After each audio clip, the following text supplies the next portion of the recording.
the Lord of O.R.D, for whatever it's worth.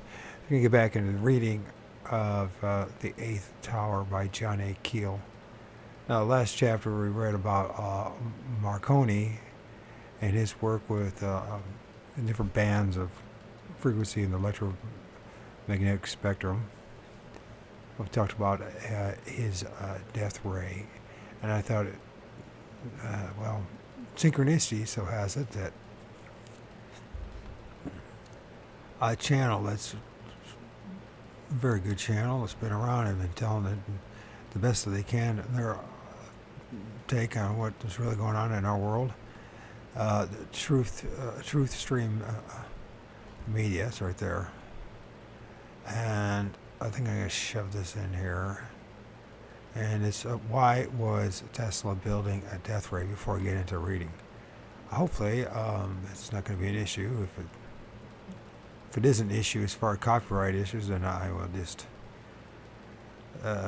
chop it off right here and just say, you go look at it, okay? But they've been going at it for a long time. It's nice when you have somebody to work with. They just did a video about this little houses. We are so fucked in America. If people think we got a good thing going in the United States of America, they have no idea how bad our situation really is. So anyways, with that, let's listen to this. This is a place that could have and should have changed the world.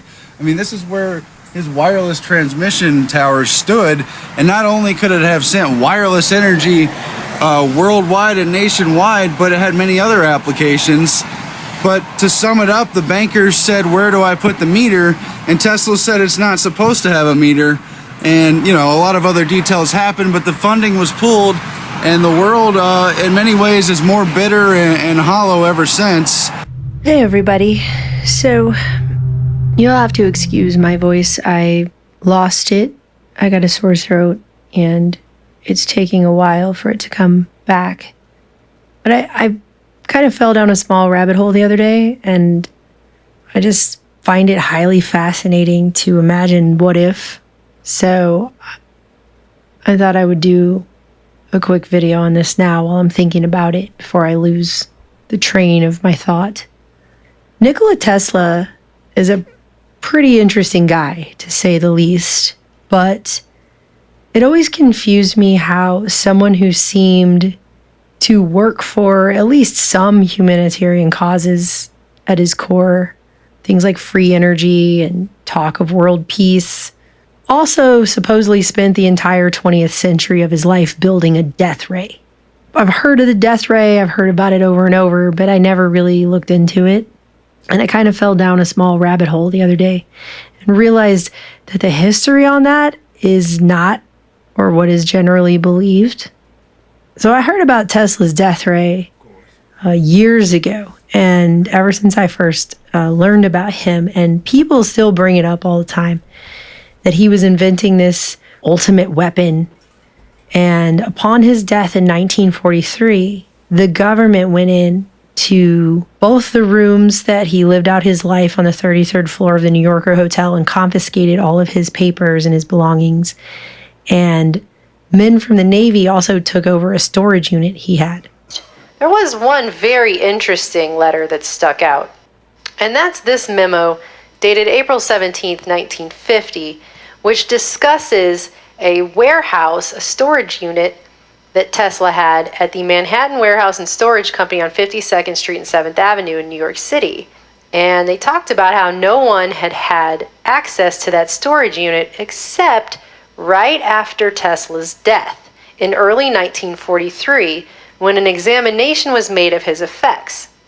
Michael King, who was the floor supervisor of that warehouse floor where Tesla's stuff was kept for approximately 10 years, stated that at the time, numerous photographs were taken by examiners. His description of the equipment used would tend to show that a microfilm reproduction was made of some of the papers of the deceased scientist.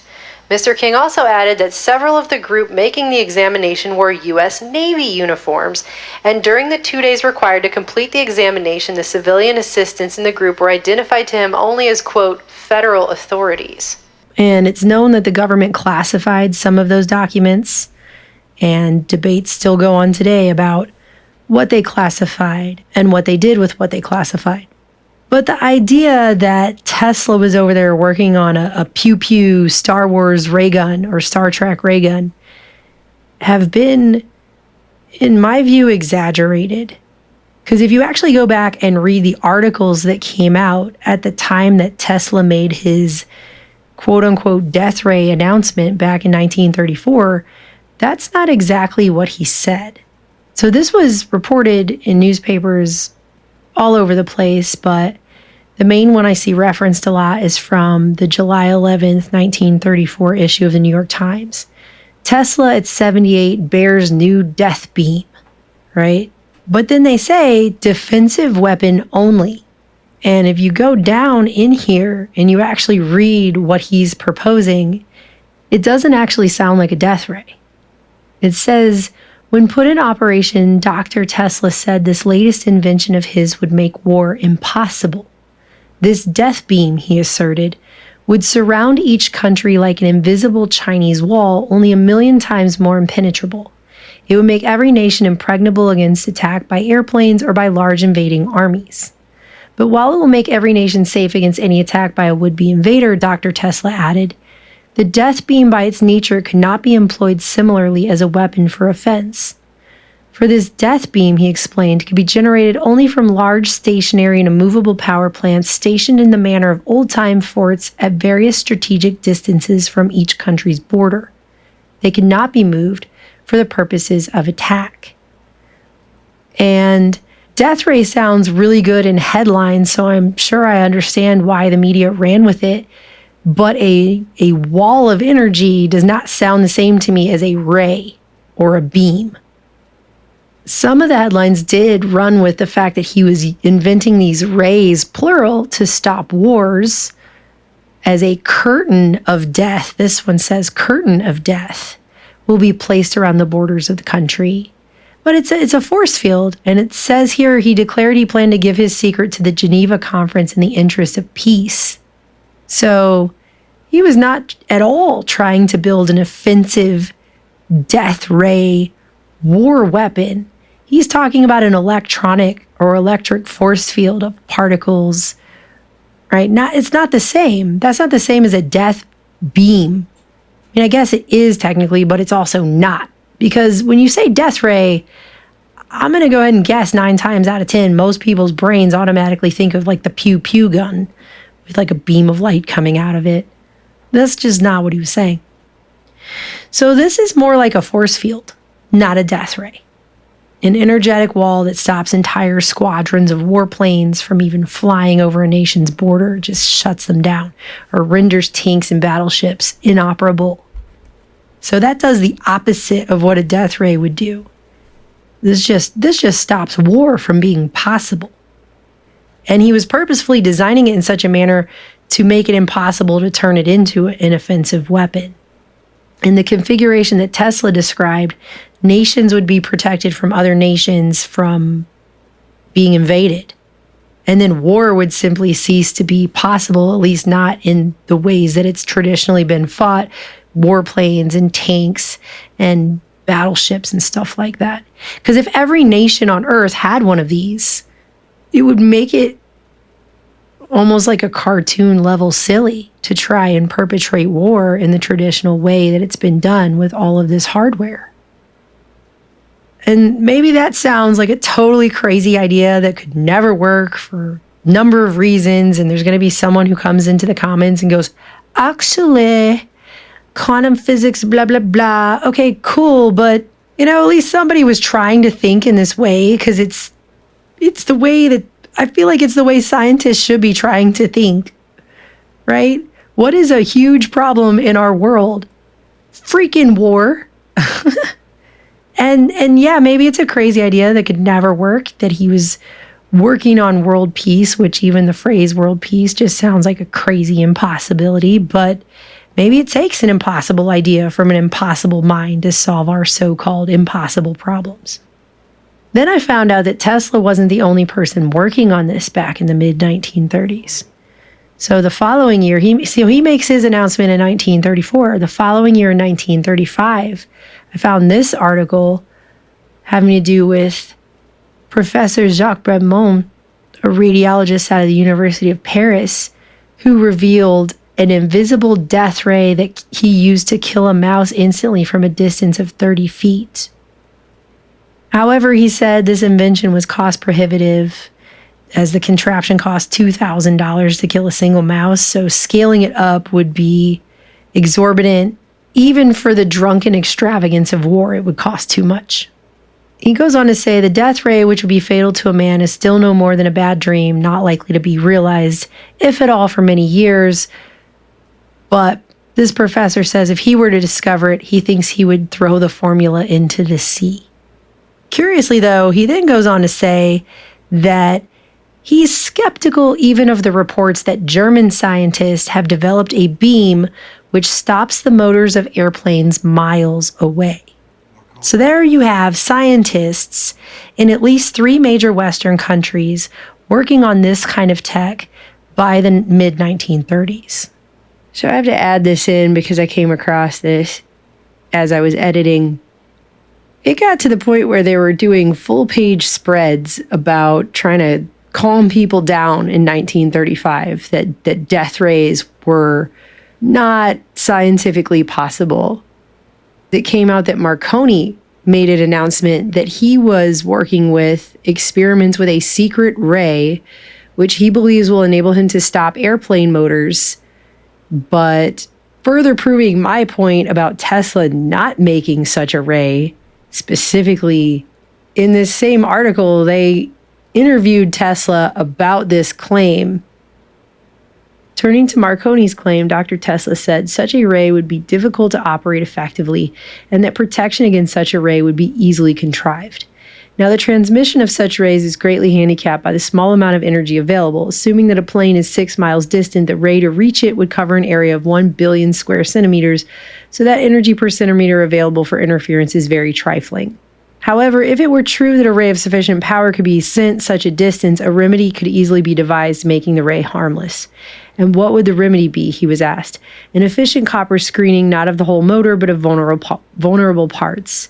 It would also be easy to change to ignition systems of different principles, he added. Diesel motors would be another remedy. So clearly whatever Tesla was working on was not this type of ray. It was something else. Because here he is in August of 1935, a year after he made his announcement, debunking Marconi's announcement of having experimented with a secret ray to stop motors. And that's only what I was able to find. I'm sure if I dig into that, just that, even further, I will probably find more. I think the point is proven, however, that is clearly something that they were all working on. I mean, every time one nation or scientists in a nation announce they're working on some type of technology, competing countries also begin racing to develop the same thing. I mean, that's just the way it's been done for a very long time. So Tesla's announcement to the press in 1934 surely would have set off such a chain reaction with that tech if it wasn't going on already by that point. And keep in mind, this is only a few years before Nazi Germany invaded Poland and World War II kicked off. Nikola Tesla was hit by a car while crossing the street in 1937, and he passed away in 1943 before World War II ended. And whatever was going on, it's pretty clear that humanity did not end up utilizing an energy force field peace weapon to end World War II or end all wars. Instead, we ended up with the atomic bomb in 1945, a weapon that would ensure war could never end. I mean, even today, we are living under the threat of nuclear war, and potential nuclear war with nations like Russia and Iran are always getting mentioned in our press and justifying all kinds of militarization and defense spending as I speak. People are now saying we're closer to World War III than ever. So sadly, we did not end up with a peace weapon. We ended up with an endless war weapon that also justifies or attempted to be used to justify world government. That's what we ended up with. After Tesla died, the US even started a heavily funded top secret military operation called Project Nick in 1945 in an attempt to build a death ray. But we're told that supposedly nothing ever came out of that. Details of these experiments were never published to this day, and stories like the Philadelphia experiment are connected to that, which have officially been chalked up to just more conspiracy theory. But by 1958, DARPA was working on a top secret project called Seesaw at Lawrence Livermore Lab to develop charged particle beam weapons. And at this point, we know the military has laser weapons, so that's all on record. It works just like a laser pointer. There's a chamber inside with special materials that release photons. But still to this day, we don't have a nationwide force field energetic wall that stops war. Fancy that. I don't know, as someone born in the last part of the 20th century, I can say that it's really hard for me to even imagine a world where the powers that be would allow there to be some kind of peace weapon that makes war no longer physically possible. Like that would even be allowed to be developed and made known to anybody. I mean, considering the way that World War II and the ensuing Cold War and eventually wars on terror have been used to change world order in the 80 years since, it would seem any such technology that would stop war from being able to be physically fought would have definitely been suppressed. I mean, look at how much stuff they were able to justify just during the Cold War with the threat of the bomb. The Chemical Corps is testing psychochemical agents that temporarily change human behavior patterns. When exposed to an extremely small amount of the agent, the cat's personality completely changed. Tests now in progress indicate that such agents have significant military potential. While everyone's ducking and covering, they're doing all kinds of insane amounts of unethical experimentation just all over the place for decades. And they never would have been able to do that if they didn't have the bomb and the threat of the bomb to justify it. Not to mention how much of our modern economies are based on so-called defense. I mean, we're talking trillions and trillions of dollars. And trillions is definitely a national security issue, quote unquote, that would ensure anything like a peace ray or whatever, a force field like the kind that we're talking about, would never be able to see the light of day.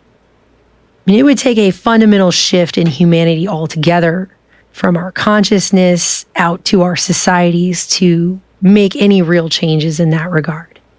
Too much of our world is based on war and the threat of war.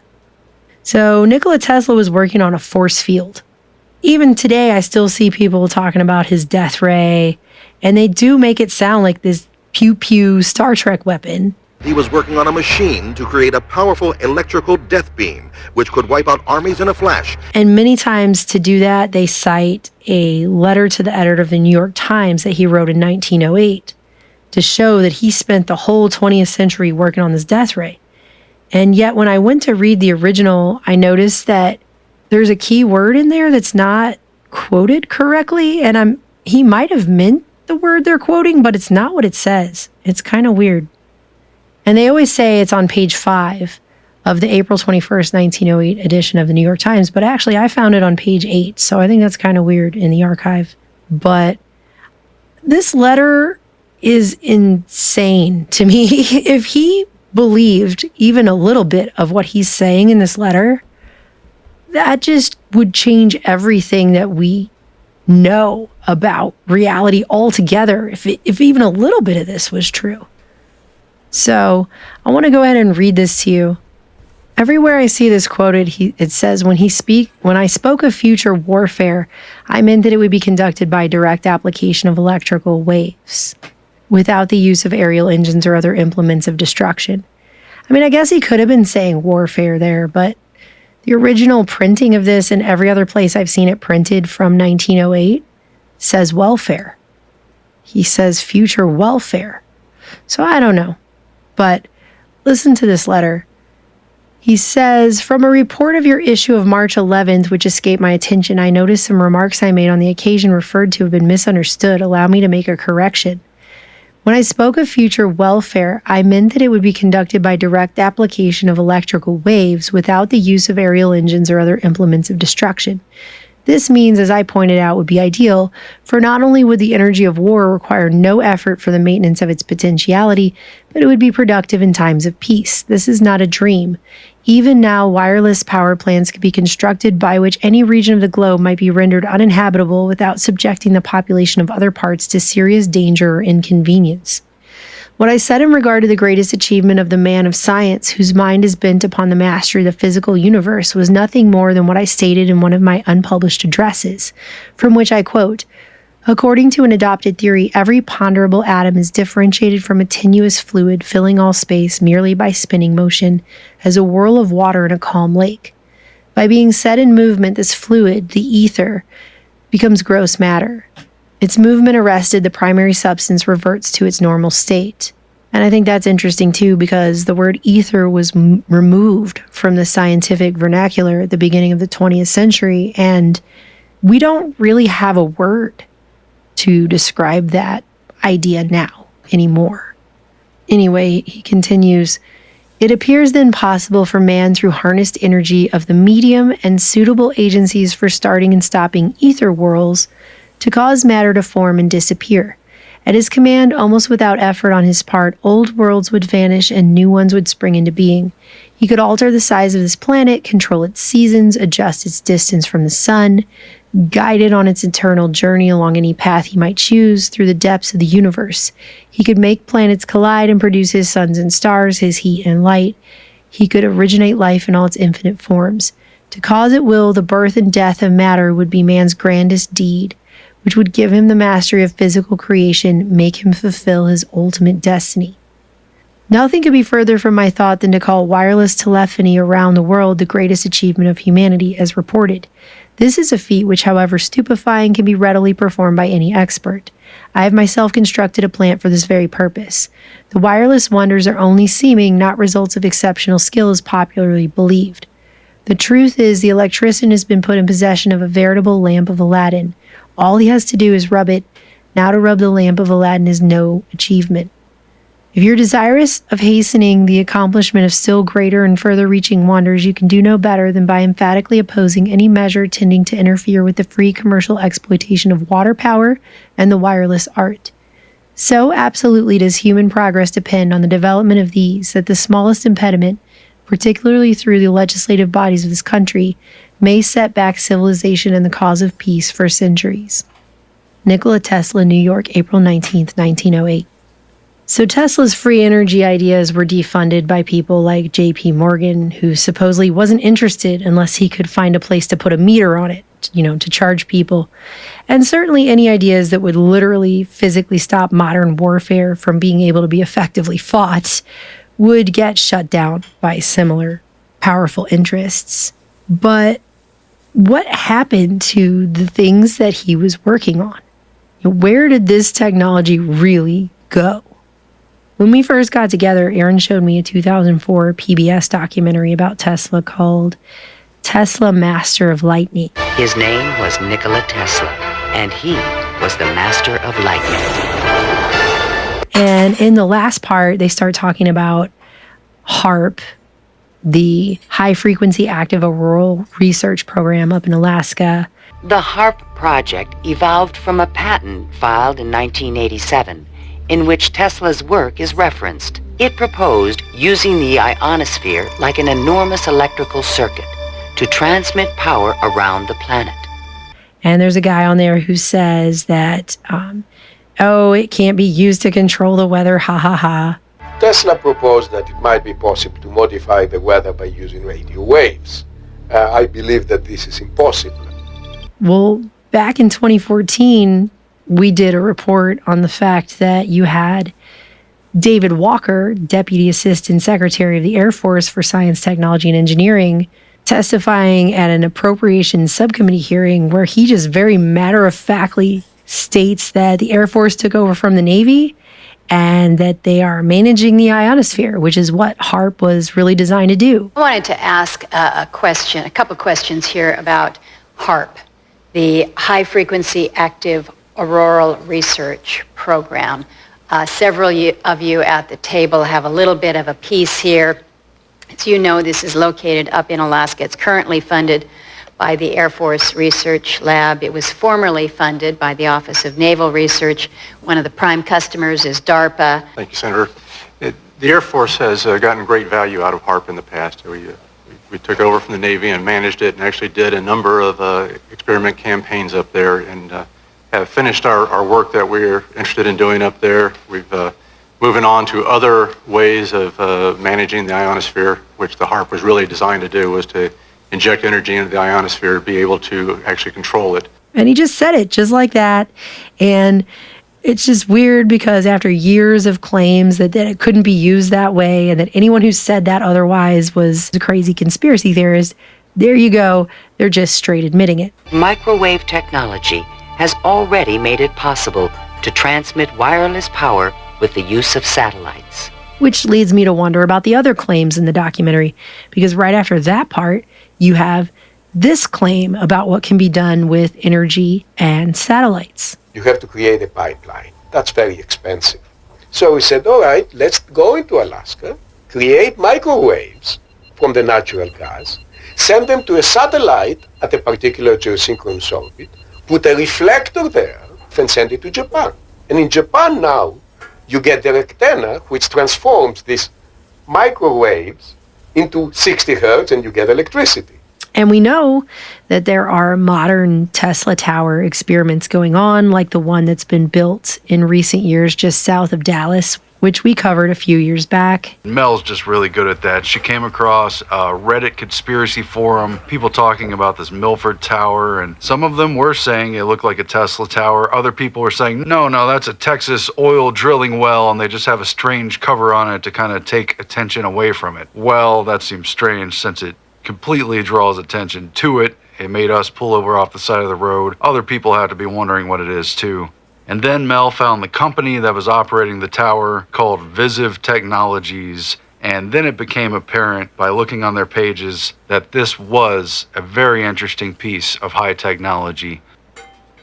So you had multiple countries working on energy beam and particle beam technologies back in the 1930s. That's almost 100 years ago now, and that's on record. And even today, after decades of investment and research, scientists still disagree on whether beam weapons are realistic.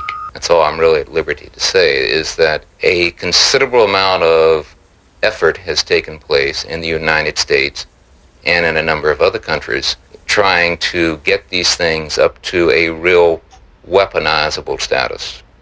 Let me stop at that point. It's been almost a century, and here we are, we're still living in this paradigm of war for oil and energy scarcity and claims that climate change requires all this huge increase in rare earth mineral mining and changing our behaviors and how we live and transportation and what we eat and all this stuff. And energy is just used time and time and time again to shape and control society and all of us living in it. But is it the reality? Or just the one we're being artificially held in? And I think that's a fair question to ask.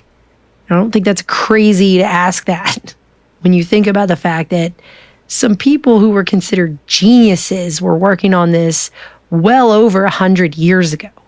But then my mind automatically flips around to, well, ever since especially the turn of the 21st century and 9/11, we've been living in a more and more dystopic society, which is based on increasingly more and more control and results in less and less trust in our institutions, in our governments.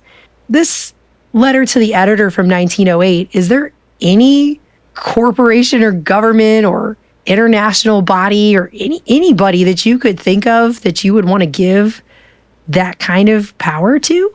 I mean, especially now we live in a post-COVID era, so that was an extremely high control situation where lots of boundaries of power were way overstepped in ways that are just egregious. And so trust from society into our institutions and even a lot of our scientific institutions took a huge nosedive. It's not a time for unleashing godlike or demigod-like powers at all. I mean, this over here that he's talking about in 1908 sounds like a recipe for an absolute nightmare. I can't think of anybody who should be wielding that kind of power. That's insane. So it isn't hard to imagine that maybe Tesla realized that the power, the gravity of what he had discovered and was just too much. Maybe he came to the conclusion that there's just not a single institution on Earth that should ever get their hands on it, because it could easily destroy humanity altogether, or at the very least be used to hold the world hostage. There are people who talk about and write about, and I've seen some very convincing information having to do with secret science programs, secret space programs, breakaway civilization stuff that's going on. There are closed cities that we have. Even in this country, we have closed cities that no one comes in or out of there. We don't know what's going on in there. There's underground facilities. We don't know what's going on in there. I mean, who knows? And then there's another take that says they're bluffing and that they don't have all this crazy stuff. And it's just this huge PR campaign bluff to make it seem like they have a bunch of crazy stuff they don't really have. I don't know where I lie on that spectrum. I've seen some pretty interesting, but I don't know. I wonder all the time because I don't think we've left the need to know basis that we started going under, at least since World War II. I don't think we're told things a lot of the time. I know, like I said in a previous video, we live in a world where patents are put under secrecy orders if they threaten, quote, national security, and that can mean all kinds of things. And in some cases in the past, it has come out that some of the things that they were putting under secrecy orders would have improved energy efficiency by leaps and bounds at a time when they didn't want to. They were putting secrecy orders on highly efficient solar panels. So at a time when there was an energy crisis. So they've done it before. And it leads to further questions about this stuff. But whatever Tesla was working on, maybe he decided it was too dangerous for people to have. You know, one more thing I wanted to add. It's interesting that the government had hired an MIT expert on high voltage physics to spend a few days going through Tesla's papers after he died to try to determine if the death ray was possible. And based on what was there for him to read, he supposedly determined that it was all mostly philosophical and speculative, and that Tesla was just doing a lot of it to promote himself as a scientist, but that there were no real sound, workable principles or methods in his papers, which the government obviously agreed with him. And that is why they turned right around and launched a heavily funded top secret military project to create a death ray. But word also came out that Tesla had left behind one more package in a vault at a hotel a couple blocks away from the New Yorker where he had previously lived, which supposedly contained a prototype of his death ray. So the MIT physicists went there, and inside the vault they found a small cabinet covered in brown paper. And the hotel manager reportedly handed this physicist a note written by Tesla claiming that not only was there a prototype inside that was worth $10,000, but that it was booby-trapped, rigged to detonate if the parcel was opened incorrectly. So everyone else ran out of the room because they didn't know if this thing was going to blow up. And the physicist tore the paper off, and inside he found a Wheatstone bridge, an old-timey electrical circuit used to measure an unknown electrical resistance. I think most people would agree Nikola Tesla was a pretty smart guy. So what message do you think he left behind in this seeming practical joke? History, by the way, claims that the papers on Tesla's death beam were never found. This guy did change the world. Unfortunately, a lot of what he did was weaponized. Maybe it's not too late, though.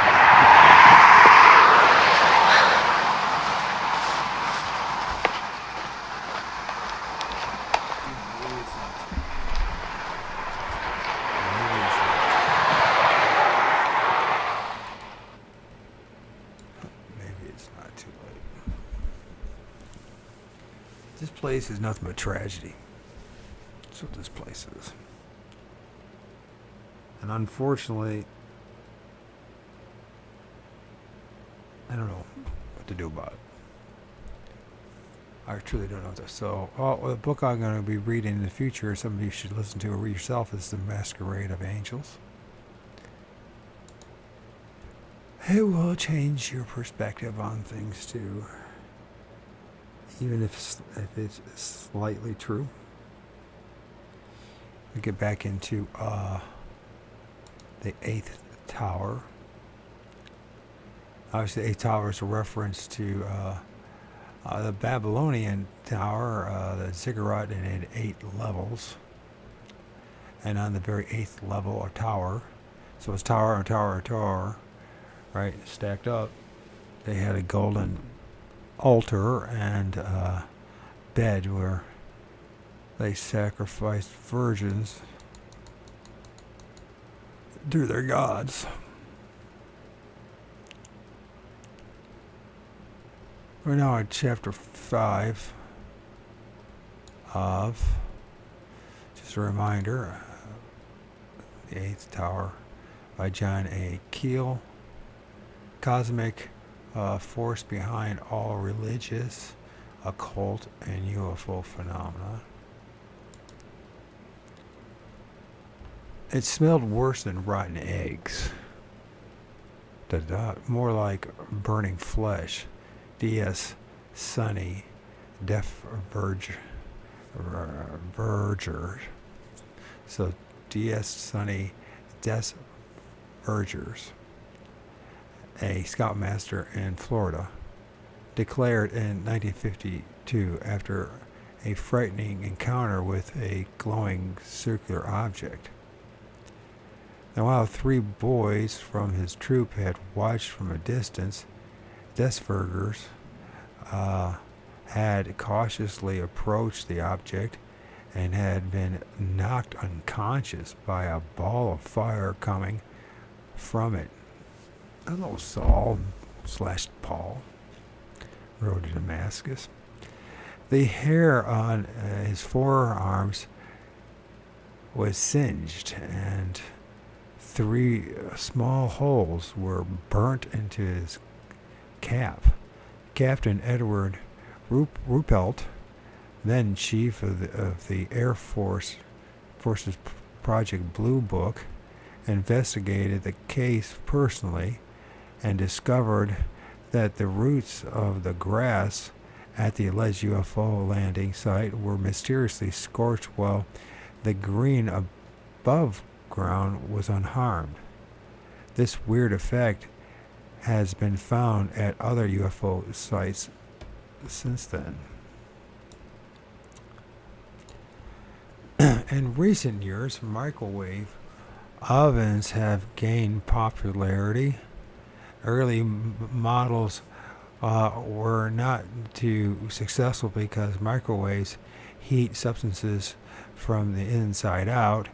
A piece of hamburger treated with microwaves can be raw on the outside and done to a turn in the center.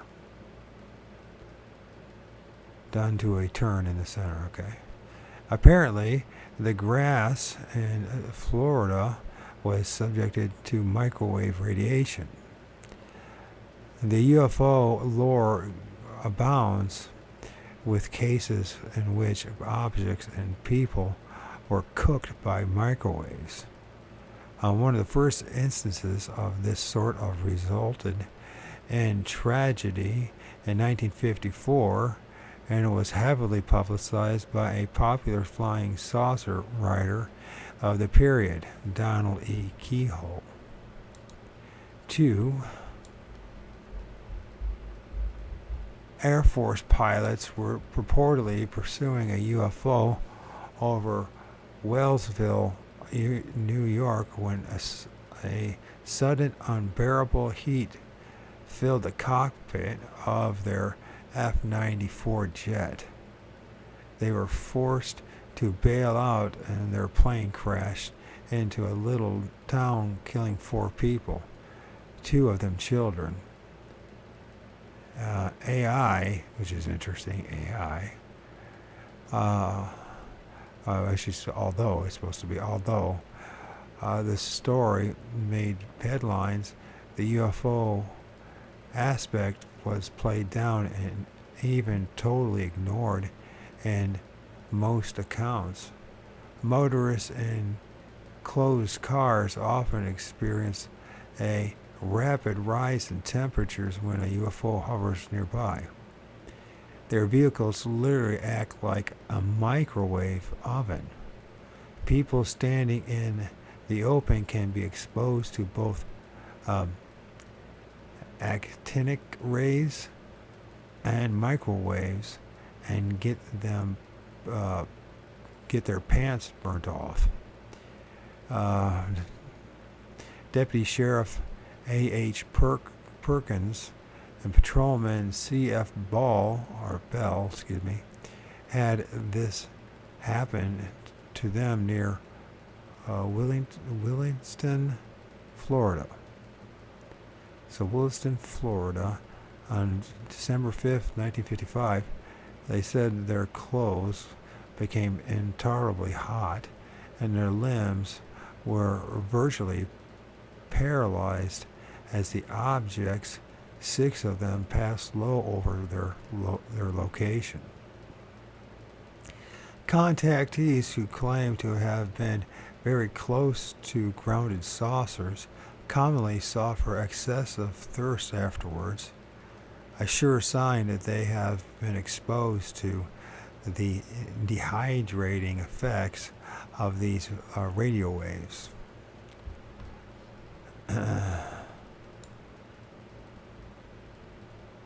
The late Dr. Alovo T. Fontes, is that how you pronounce it? Anyways, it's Olavo, and then middle initial T, and then Fontes. Alavo, and I think that's Fonte, right? Fonte.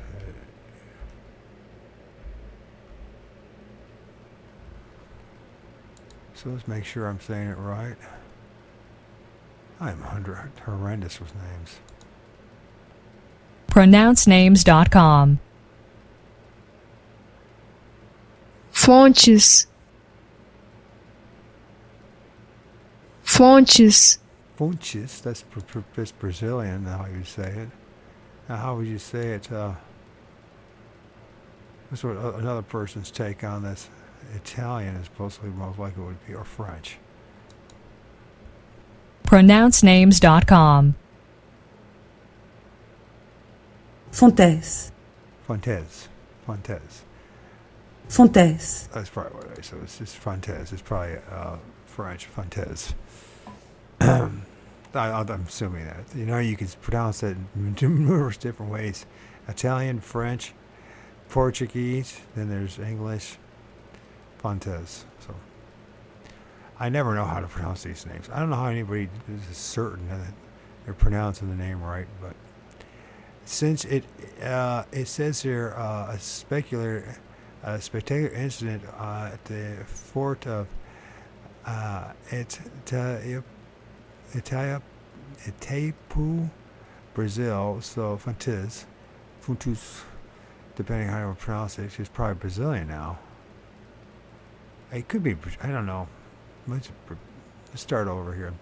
The late Olavo T. Fontes investigated a spectacular incident at a fort in Itaipu, Brazil on November 4th, 1957. So apparently it's the Portuguese way of saying it, which I'm sure I didn't say right.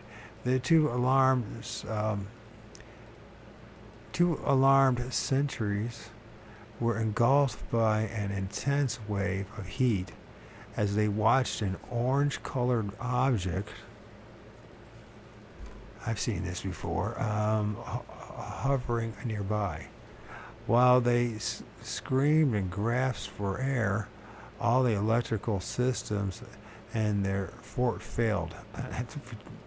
Tesla? Marconi, was the other guy from France, the clowns in Britain, were all working with this stuff prior to this, right? So figuring out who are the guilty culprits and all this is quite interesting, I would say. It might be virtually impossible if you're the outsider, like the rest of us.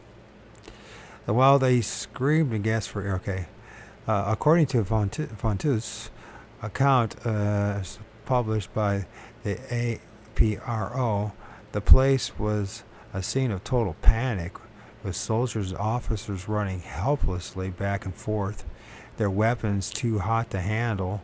The object finally glided over the two sentries, both badly burnt, were flown off to Rio de Janeiro, where they were hospitalized under tight security. Of course they would have been. So who were the guilty party?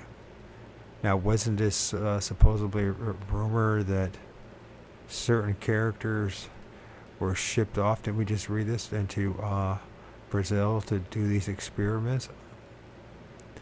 And since all of us in their minds are expendable, that's how sick the people that run this place are. I have no respect for any of them.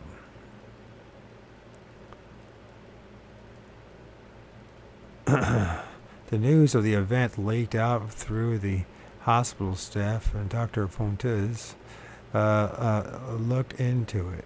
He said that the officers of the U.S. Army are supposed to have paid a visit to the fort later and interrogated all the witnesses. No, did they?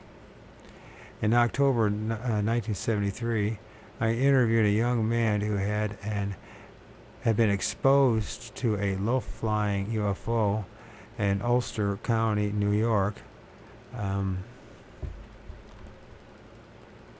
So once again, the APRO, it stands for Aerial Phenomena Research Organization.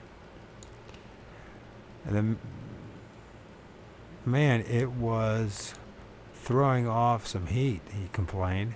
I felt like my sex organs were burning up.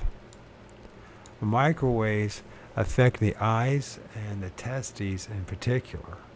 Back in the 1960s, I was puzzled during my in-depth interviews with male witnesses who they told me in hushed confidential tones how their testicles bother them after their sightings.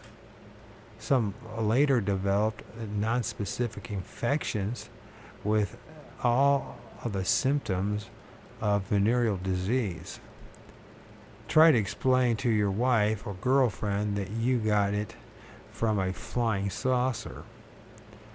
When I suffered a dose of this cosmic clap myself in the spring of 1968, I started to research the medical effects of electromagnetic radiation in earnest. Dr.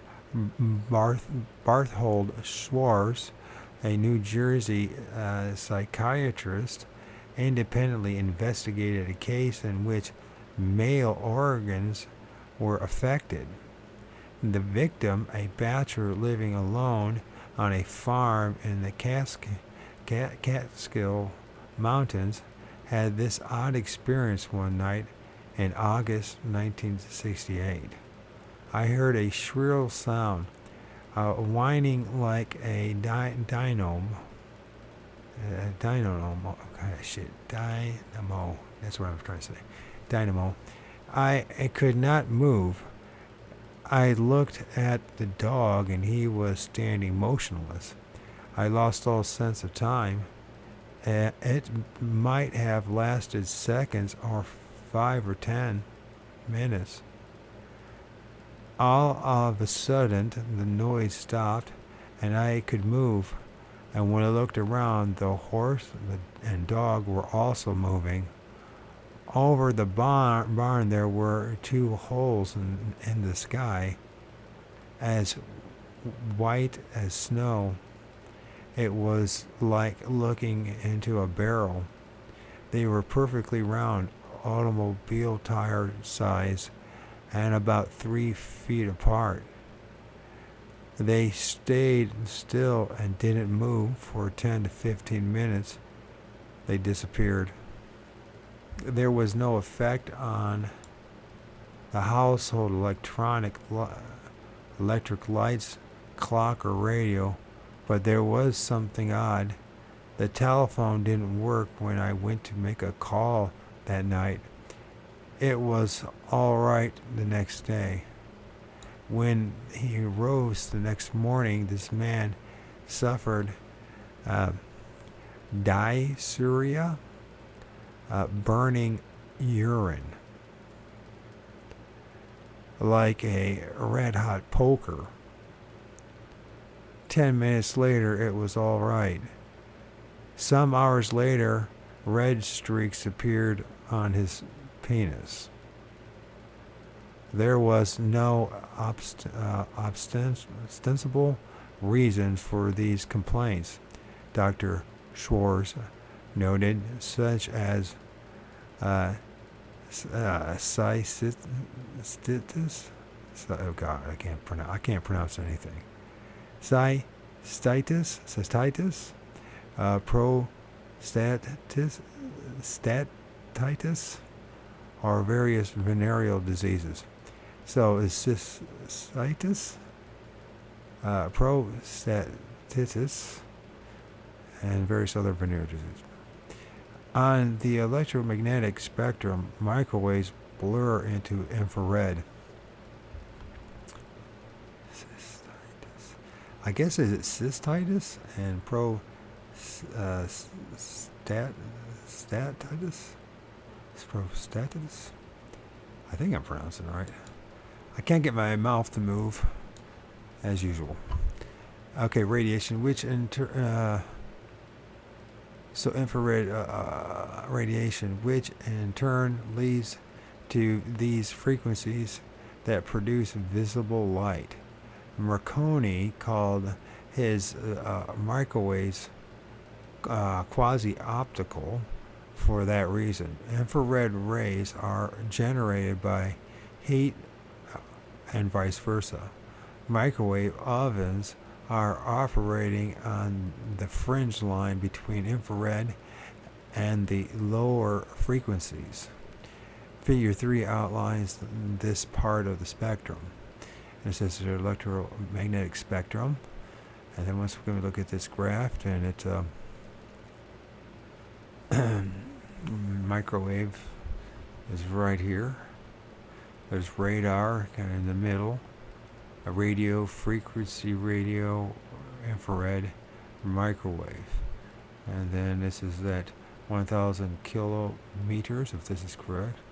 10 to the power 13, 10 to the power 14, 10 to the power 15. And then you get into the visible light, ultraviolet light, heat. And if you go further down at 100 kilometers, you're at the radio ultra, forget this right, mega cycles, high frequency radiation, very high frequency radiation, and that 1,000 kilo cycles is the middle frequency radiation. So that's what he's talking about right here, that the 1,000 kilometers, not kilocycles, kilometers. Visible light follows infrared. Dr. Mees Lane and other early UFO investigators observed that the objects often appeared magically as a reddish puddle in the sky. Really?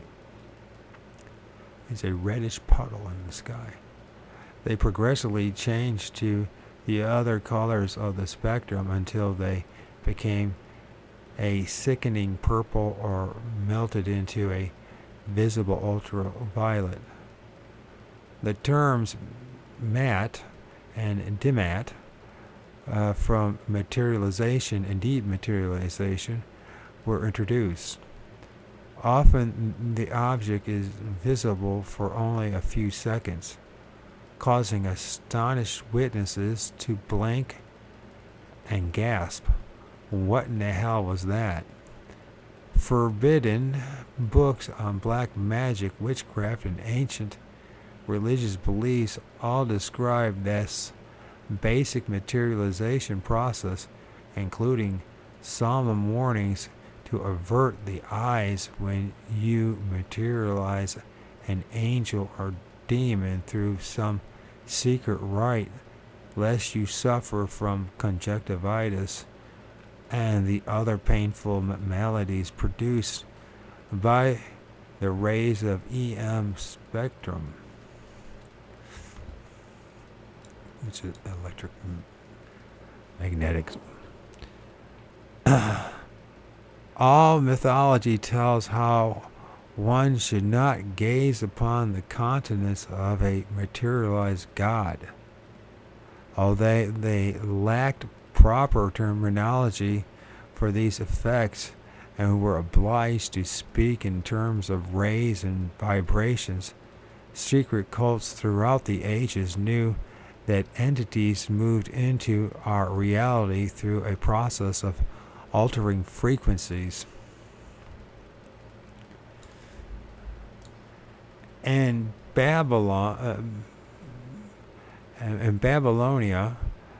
and probably in much earlier cultures, learned men were also aware of the fact that the earth is constantly being bathed in rays from outer space, and that somehow these rays influence the human condition.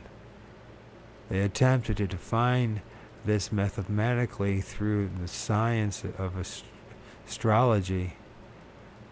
They knew these mysterious rays definitely affected biological organisms, that the rays fluctuated in intensity at different times of the year, and they assumed these rays influenced different people in different ways. By observing the movements of the stars over periods of hundreds of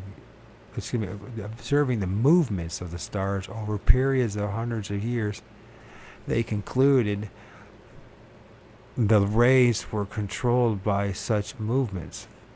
Eventually, they went even further, presuming that the positions of the stars at the time of birth had some different effect on the personalities and lives of individual humans. A large part of that early astrological knowledge is now lost. Modern astrology is based on the fragmented residue of that knowledge. The movements of the stars and planets are, of course, largely illusionary. The Earth is moving instead, and what we see from this pitiful drifting speck of cosmic flotsams.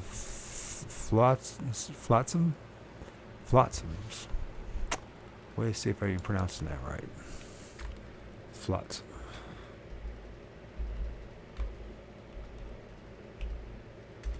And then we'll find out if it means anything. Flotsam. Now, what does flotsam mean? Yes, I don't know what it means, because I never heard anybody say that before. Flotsam. The wreckage of a ship or its cargo found floating on or washed up by the sea. Flotsam. Okay. Did you know that? I didn't know that.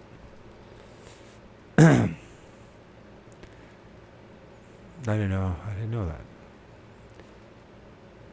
So the Earth is moving instead. So this is the important thing. The Earth is moving instead. What we see from the pitiful drifting speck of cosmic flotsam is not a valid view of the cosmos.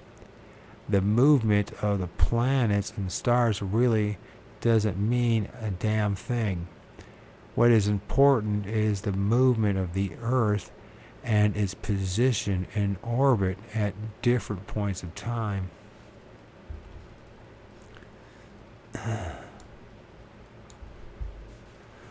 We are moving continuously through vast fields of energy in space. Some of these fields undoubtedly have a great biological effect. It doesn't matter at all that Venus is in conjunction with Jupiter. What does matter, apparently, is that the planet Earth is traveling through a field of energy of a certain intensity at a certain time. This would be upsetting to a lot of people who put their faith in astrology, but I'll read that again. It doesn't matter at all that Venus is in conjunction with Jupiter. What does matter, apparently, is that the planet Earth is traveling through a field of energy at a certain intensity at a certain time. If you were born in 1940, you were bathed in rays quite different from those that might have affected people born in, say, 1910. Modern astrology is merely a corrupted method for translating these influences into humanly acceptable terms. It actually works, but I am sure it worked much better thousands of years ago, because the ancient astrologers somehow knew much more about all this than we do. I mind you, this things, who knows. However, we are relearning now, and at a very fast rate. Modern science really did not receive a much needed kick in the pants until men like Hertz and Marconi stumbled onto the electromagnetic spectrum. And of course, we can also throw our beloved Tesla and others, right? A staggering part of our modern technology, almost all of it, is based upon our manipulation of the spectrum. Just as ancient astrology, magic, witchcraft, and religion were based in large part on the sure knowledge of vibrations and rays. The ancients were also aware of the atom, and magical training supposedly enabled earlier sorcerers to manipulate atomic energy, causing objects to materialize and dematerialize at will. Today, scores of scientists working in widely separated, unrelated disciplines are crossing the threshold into the world of ancient science. We call it progress, but Merlin will have the last laugh. Science is inching into magic, and the science of the 21st century will probably be nothing more than a revival of alchemy. In the Bible and many other ancient religious works, we are told how the old priests and magicians consulted mysterious metal plates and crystals, communicating with unseen entities through a form of radio. Today, our radio astronomers are scanning the heavens for similar communications, while other scientists are huddled over complicated tape recorders and VLF receivers in their labs, trying to interpret the phantom voices and signals. Radio itself has progressed from massive pieces of ugly furniture to tiny boxes sorting out the EM frequencies with fragments of a crystal called transistors. There's that box again. Little black boxes that people talk about when they're being interrogated by the humanoids and the other things that hang out with it. I mean, what kind of a shithole, fucked up place do we live in, anyways? And of course, you talk the way I just did, and people say there's something wrong with you for being honest about being reflective and honest about the whole thing. You say, you know what? There's something serious wrong with this place. The study of things like biofeedback, alpha waves, brain waves, biorhythms have catapulted us backward into realms of knowledge known and practiced by yogis and mystics for thousands of years. We are simply putting respectable scientific labels on old cultist pursuits. Before the end of the century, some laconic college professor will probably receive the Nobel Prize for rediscovering principles of science that literally controlled all ancient cultures. Beyond the ultraviolet waves of the spectrum, those actinic rays that produce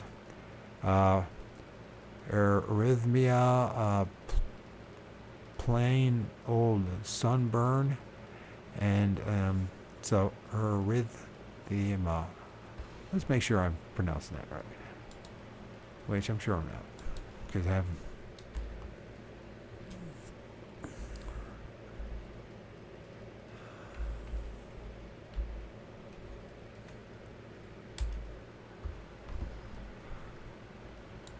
Erythema. Erythema, that's what it is. Erythema. So, there's actinic rays that produce erythema, plain old sunburn, and sear your eyeballs. We enter a more mystical realm. First, there are X-rays, very short waves discovered by Roentgen in 1895, which penetrate solid matter and of course have important medical applications, but they are also very dangerous. As the waves of the spectrum grow shorter, we have gamma rays, and when an atomic bomb goes off, the gamma rays do the real damage. Cosmic rays, the highest measurable waves on the scale, pour over this planet from space. They would kill us all very quickly if they were not filtered out by the Van Allen belt, a belt of radiation encircling the Earth, and by the atmosphere. That's why I just have a hard time believing we're ever going to go to space. I don't see how we're going to conquer this. Unless we somehow travel and not in mechanical, physical form like we're seeing, but somehow dematerialize and rematerialize somehow, just like the suggestions of Star Trek. I just don't see how we're doing it. That doesn't mean I'm right. I just don't see how we're doing it. It is possible that there are occasional leaks in our natural protection, enabling brief beams of this super energy or super force is another way of saying it, or this super spectrum. That's what he talks about. So the super energy to reach the surface of the planet and strike poor innocence. In 1968, the year I was born, Professor Fritz Zwicky of the California Institute of Technology said he believes several people are killed every year by such leaks in our cosmic envelope. The final part of the spectrum resembles figure 4, the electromagnetic spectrum. And then it has this ultraviolet, X-ray, gamma ray, cosmic ray. 10 to the power 15 for ultraviolet through 10 to the power 16, and then around the latter end of the 10 to the power 16 to the 10 to the power 17 for X-rays, and then 10 to the power 18 to 10 to the power 19 for gamma rays. And the cosmic rays is 10 to the power 20 to 10 to the power 21. The sun is pouring forth energy all along the spectrum, from the warming infrared rays to gamma or cosmic rays.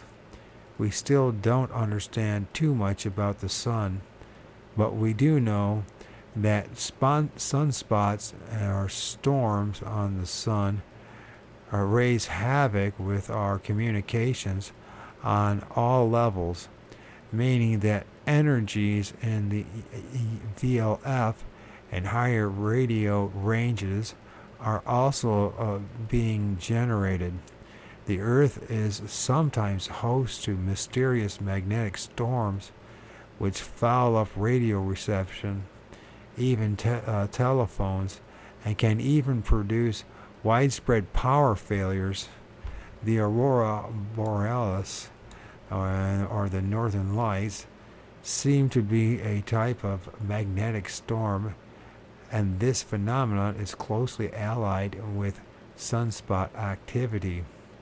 Studies conducted during the International Geophysical Year 1957 through 58 indicated that solar activity splits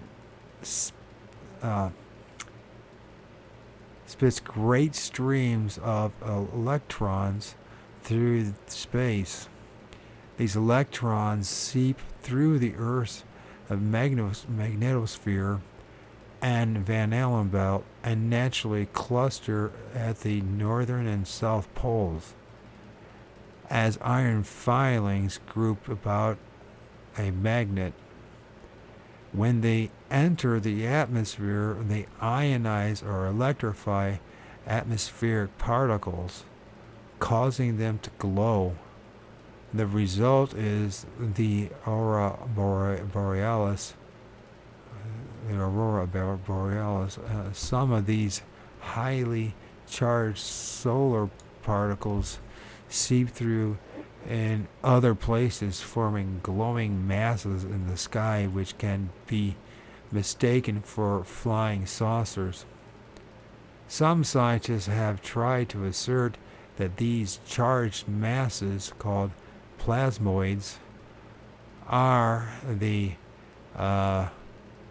explanation for all UFO sightings, but the U.S. Air Force looked into the concept in 1948 and rejected it. Sure they did. In 1967, scientists at Colorado University again examined the theory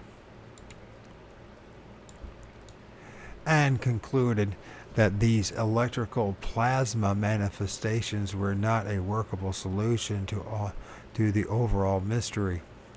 These magnetic storms are predictable and have been accurately predicted not by astronomers peering at the sun through telescopes, but by astrologers. Lieutenant Commander Comrade, or whatever the hell's name, what is DR? Anyways, Lieutenant Comrade David Williamson, retired. Oh, I just breathed for Commander. That's what it was. Lieutenant Commander David Williams, retired, was not only a chief engineer for New York's electrical utility, Consolidated Edison. He was also an astrologer. After studying power failures of the 1950s, he became convinced they were both predictable and avoidable.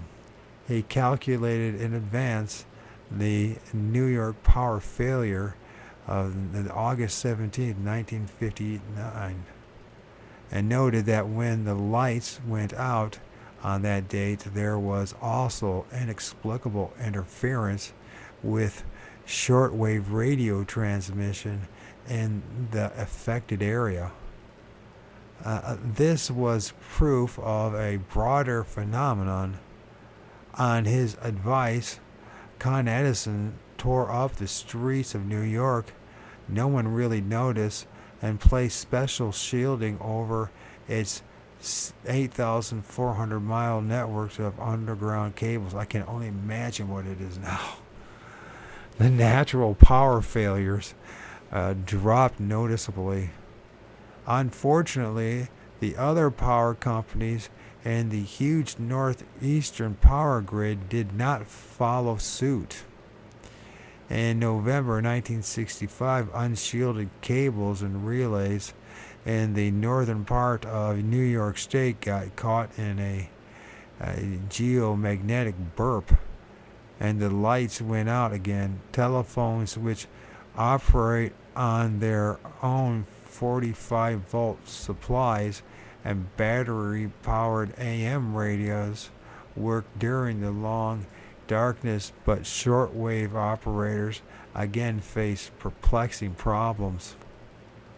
Flying saucer cultists were convinced that the gentle folk from outer space pulled the switch on New York that night. A private pilot near Clay, New York, reported seeing a flash of light around the power substation there just before the power failed. Was the flash actually a mean Venetian reaching down to pull the fuses? A great many people believe so. On June 4th, 1967, the six-day war between Israel and Arabs began. Within hours after the first shots were exchanged, there was a four-state power failure. In the northwest U.S., New York was not affected, but Pennsylvania was. And there had been intensive UFO activity that year, and much of it concentrated around Harrisburg, one of the places caught in the blackout. Weeks earlier, I had been booked on Don McKinney's radio talk show in Philadelphia for June 5th. Power resumed there shortly. Before I arrived at the studio with James Mosley and Timothy Green Beckley, two well-known New York ufologists, just before the on-air sign flashed on, Don McKinney turned to us and soberly advised us that we were not to mention the power failures in any manner. And this ban puzzled us, and McKinney never explained his reasons. And my shoulders are burning like a motherfucker. I wonder how much of that has something to do with the electromagnetic radiation is running through me. Okay, 70,000 people, many of them, probably it's chapter 6, many of them crippled and ill, stood in the pouring rain in the field outside of Fatima, Portugal, in 1917, when a dazzling luminous disk descended through the clouds and maneuvered overhead. Some thought the sun was falling. All felt a wave of heat so intense that it dried their drenched clothes instantly. infirm people scattered through the crowd gasped, their pain suddenly relieved by electrical waves surging through their bodies. This was the miracle of Fatima. There have been a number of miraculous healings associated with UFO phenomena in more recent years. Usually those who were healed were suffering from nervous disorders, arthritis, or other ailments which respond to infrared and ultraviolet radiation, and treatment by VLF and microwaves. We are just beginning to understand the incredible healing powers of the EM spectrum. For example, we know now that VLF waves facilitate the rapid healing of wounds and even speed up the mending of broken bones. We know that higher frequencies can affect the nervous system in ways that are both good and bad. Radiations from UFOs and seemingly controlled beams of energy from some cosmic source can and often do have very beneficial effects. On the other hand, EM waves will not only fry grass roots, they also have bad effects on the brain and blood. Soviet scientist Z.V. Gordon, T.Y. Sazonova, and V. Plekhovnov, I can't say these people's names. V. Plekhovnov exposed rabbits and mice to VLF and radio and microwaves in a long series of controlled experiments. They found that VLF radiation in the 0.5 hertz to 30 megahertz range can give you headaches, insomnia, irritability, and fatigue, all commonly reported symptoms among UFO participants. Radar waves can be extremely dangerous if you are exposed to them constantly. You can actually hear a humming in your head, and if you stand in the beam long enough, your brain will be fried just like those grass roots. These radio waves can increase the gamma globulin and leukocyte count in your blood, causing devastation in the brain, nerves, and even enlarge your thyroid gland. Humming and buzzing sounds frequently accompany UFO manifestations. They were also heard at Fatima and are probably a physiological reaction to the radiation from the objects. There are many places around the globe where these sounds are heard almost constantly. Parts of Yellowstone Park and the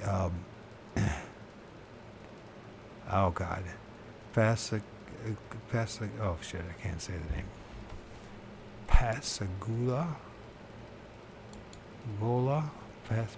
River in Mississippi, known locally as the Singing River because of the persistent buzzing sounds.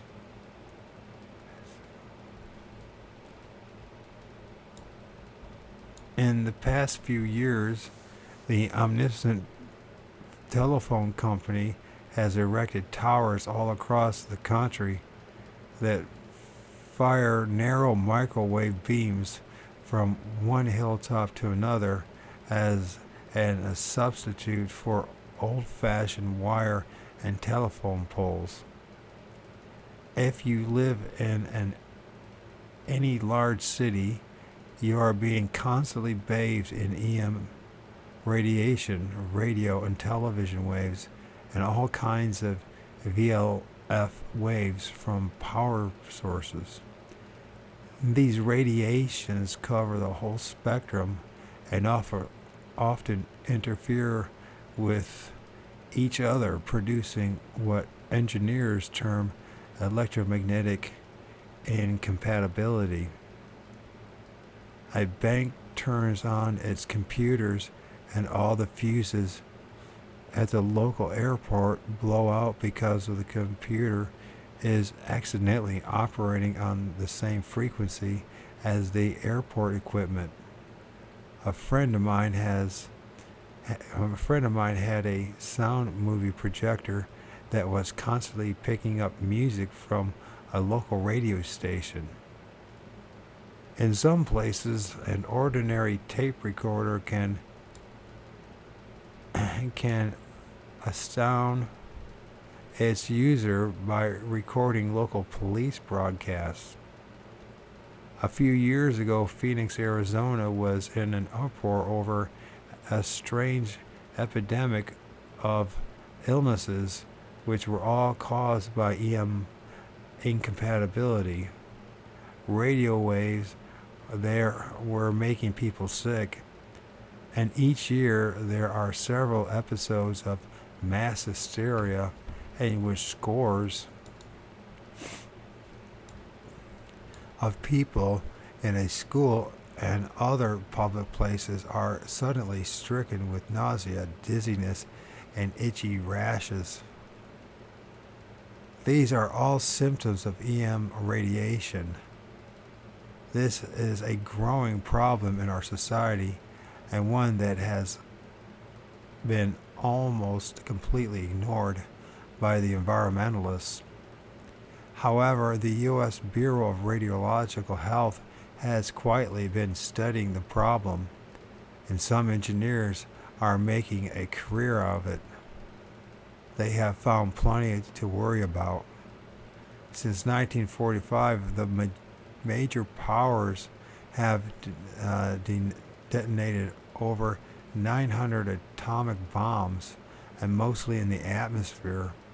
One of the byproducts of an atomic explosion is electromagnetic pulse, a man-made magnetic storm that can spread out for miles, fouling up communications, creating power failures, blowing fuses, and even stalling automobiles. Some of our power problems in the 1960s, and there were many besides the big blackout, can be attributed to Soviet and Chinese atomic tests. Some modern witch doctors worried that the atomic tests might also be tearing holes in our envelope of protection, enabling deadly radiation of the sun and stars to leak through. Periodically, whole herds of sheep and cows in the West have simply dropped dead for no discernible reason, and of course dazzling nocturnal lights have appeared everywhere in the last decade. Our predictive environment must look like a sieve at this point if there really is anything out there trying to get in. We have made the task of entry much easier. EM pollution is nothing new. However, it is evident that key manifestations of the supernatural in biblical times were electromagnetic. Men were drawing upon the powers of the EM spectrum without actually knowing how they were doing it. To help things along, entities materialized before them and gave them instructions instructions for building devices which facilitated reception of VLF waves. The ancient priests talked to metal plates and chunks of crystal connected with strands of gold. Thousands of cults and religious groups centered their rites around great bonfires because, incredibly, the voice of their gods would boom from the flames and address huge congregations. This is not as silly as or as impossible as it might sound. Since the 1920s, radio experimenters have known that fire makes a perfect loudspeaker. You can prove this yourself in your own kitchen. Hook up the output leads of an ordinary hi-fi to a gas burner. The gas flame will reproduce the VLF waves from your set with excellent fidelity. The bigger the flame, the louder the sound. A blazing bonfire could be made to react to VLF waves by the same principle. There were other ancient applications. In the book of Numbers, chapter 21, verse 9, we are told that Moses was instructed to build a metal serpent and set it upon a high pole. And Moses made a serpent of brass and put it on a pole, and it came to pass that if a serpent had bitten any man, when he beheld the serpent of brass, he lived. How could a metal serpent cure a poisonous snake bite? The deadliest snakes in the Middle East were and are members of the cobra family. Their poison is a neurotoxin, meaning it does not travel through the bloodstream like, say, a rattlesnake bite, but travels along the nerves instead. A tourniquet is useless. In fact, once the poison begins to spread in the nervous system, almost everything is useless. Modern, see, that's what I was thinking happened to me. I think they poisoned me with that freaking swine flu, jibby wabba, and I think they were the snake poison. Modern experiments with radio waves have shown that waves from certain parts of the spectrum do affect the human nervous system. It is possible that a wave on a specific frequency could stem the action of a neurotoxin and cure a cobra bite. It is also very possible that Moses could have built a coil of brass which, when mounted high enough on a pole, would be tuned to a specific frequency and would act as a collector of radio waves and radiate those waves around the base of the pole.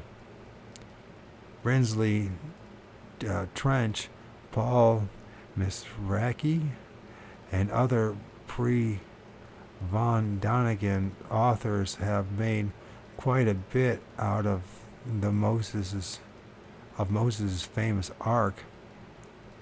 Moses was instructed to build a box-like structure and cover it with gold.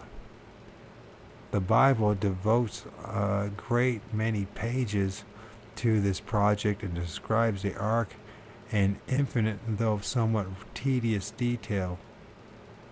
A gold mercy seat was built and put atop this object along with a pair of cherubims with outspread wings. Building this artifact was a huge undertaking, and all Moses' followers were required to contribute their gold and silver trinkets for raw material. to inspire the people and perhaps to convince them that Moses was not just a crazy old man who sat alone on mountaintops carving stone tablets. A little demonstration was staged. And it came to pass as Moses entered into the tabernacle, and the cloudy pillar descended and stood at the door of the tabernacle, and the Lord talked with Moses. And all the people saw the cloudy pillar stand at the tabernacle door, and all the people rose up and worshipped, every man in his tent door. The Lord spake unto Moses face to face, as a man speaketh unto his friend. Exodus 33, there's a 33, 9:11. You couldn't have any more esoteric numbers there. Exodus 33, 9:11. And 9 through 11. And yeah. Of course, then the Bible says New Testament says no man ever has seen the face of God. The people set to work with enthusiasm, and the ark was built. Electrical engineers who have studied the biblical descriptions claim it was really a massive condenser capable of collecting and discharging enormous quantities of electricity. Since it was hollow and resonant, it is also possible that the wings of the cherubim acted as antennae, and that the whole thing was really just a huge VLF loudspeaker. As soon as the ark was completed, a luminous cloud settled out of the tent in which it was placed. The Israelites hauled it along laboriously as they traveled across the desert, and they talked to it and supposedly received replies and advice from it. Since Moses was already accomplished at talking with burning bushes and cloudy pillars, it probably didn't seem too unusual to carry on conversations with a gold box. Von Däniken and company assert that the children of Israel were really conversing with people from outer space. That concept has undeniable charm, but it is an oversimplified solution. For that matter, the religious belief that Moses was talking to the Lord is also an oversimplification. The radiation vibrating the golden covered walls of the ark did not necessarily have to come from some technological transmitter. Modern science is rapidly becoming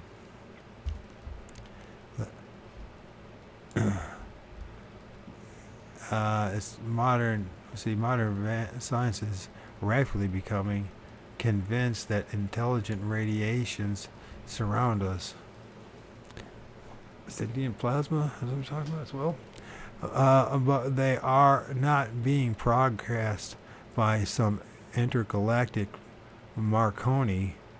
They may be a permanent condition of our planet itself. One of the first messages of the ark, according to the Bible, was a long, involved discourse of the symptoms of leprosy and how to treat those afflicted with the disease. A disease which is similar in some respects to radiation illness. Apparently, a lot of Israelites were afflicted. The priests were given careful instructions on how to handle the ark safely. It was housed in a tabernacle that was grounded, and the priests were dressed in special costumes to protect them. A couple of fellows named Naab and Abilahu got careless and were electrocuted by the golden box, the Levitical I guess it is 10, 1 through 2. Holding chats with a box was not as nutty as it sounds. In those days, the age of magic, priests were talking with statues, jeweled crowns, and a wide assortment of objects. Many generations of Greek trooped to Delphi to receive predictions and advice from the mysterious oracle.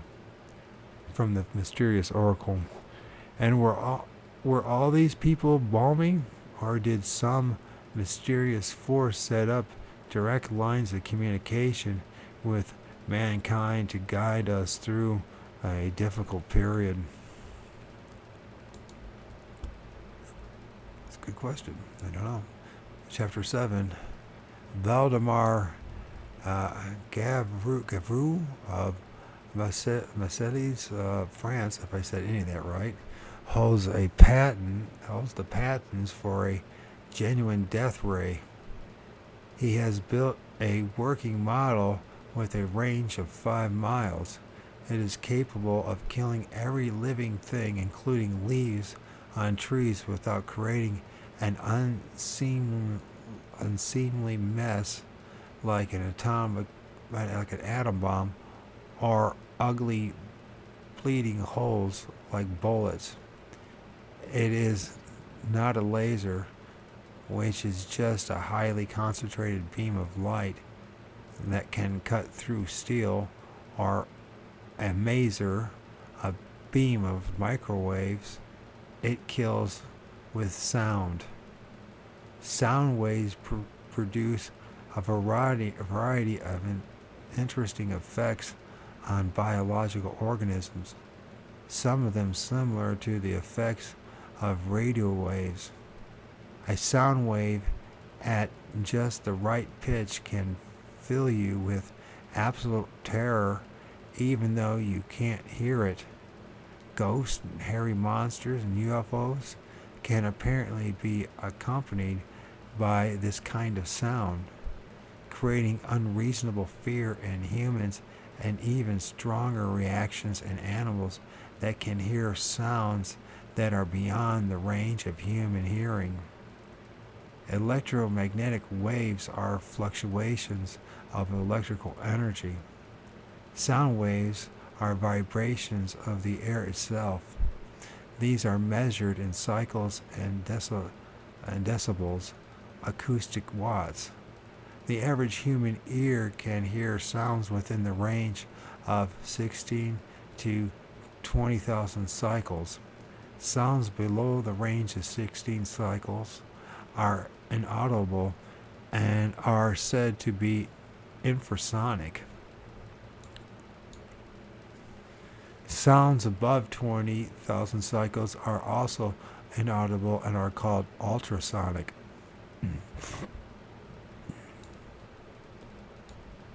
M. Gavroux's sound generator works in the infrasonic range. It produces an inaudible sound wave of less than 16 cycles per second that penetrates your very bones and produces horrible agonies throughout your nervous system and kills you. Earthquakes and volcanic eruptions are frequently preceded by infrasonic pulses.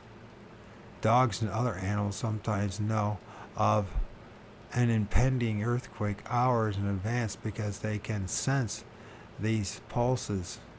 Humans can react with nausea and disorientation and blurring of vision and general lassitude. Musically, heavy bass sounds are in the low power of the audio spectrum. The higher treble notes, wind and string instruments, accompanied by lower parts of the spectrum. The ceremonial music of primitive cultures is usually based around drums. Sometimes these drums rest on the ground and are even partly buried.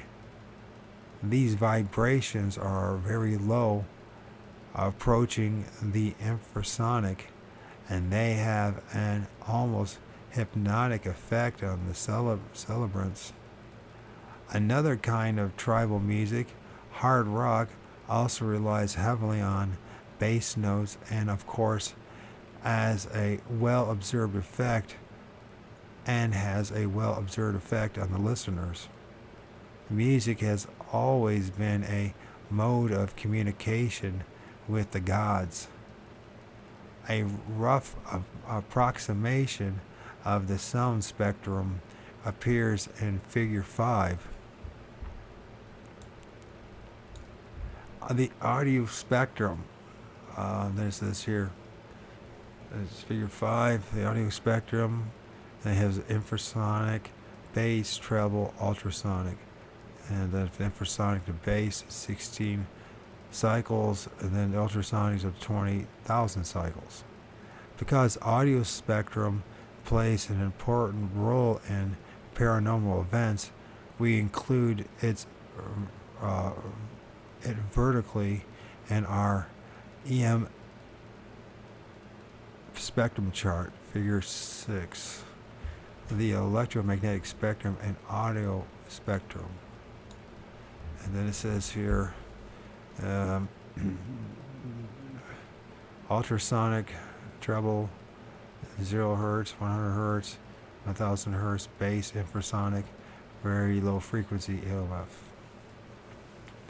So ultrasonic, treble connected, going up to 1000 hertz, and then bass and infrasonic, and the very low frequencies VLF.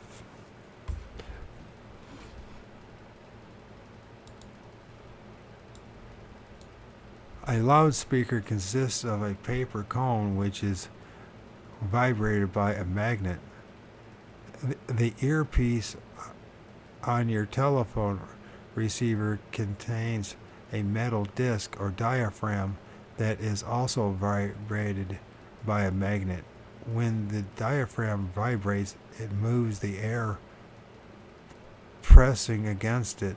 This moving air produces the sound waves, which in turn vibrates a drum of skin in your ear, called, strangely enough, the eardrum. Your eardrum translates the vibration into energy and transmits it through your nerves to your brain.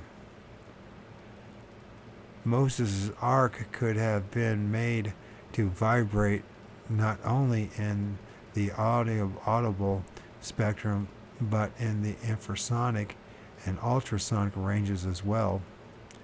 The Old Testament is literally a biography of the Ark, and recounting its travels and adventures, and many of the manifestations attributed to it fall into the sphere of electrical and sonic phenomena. In the book of Joshua, chapter 6, we are told how the ark was used to demolish the walls of Jericho.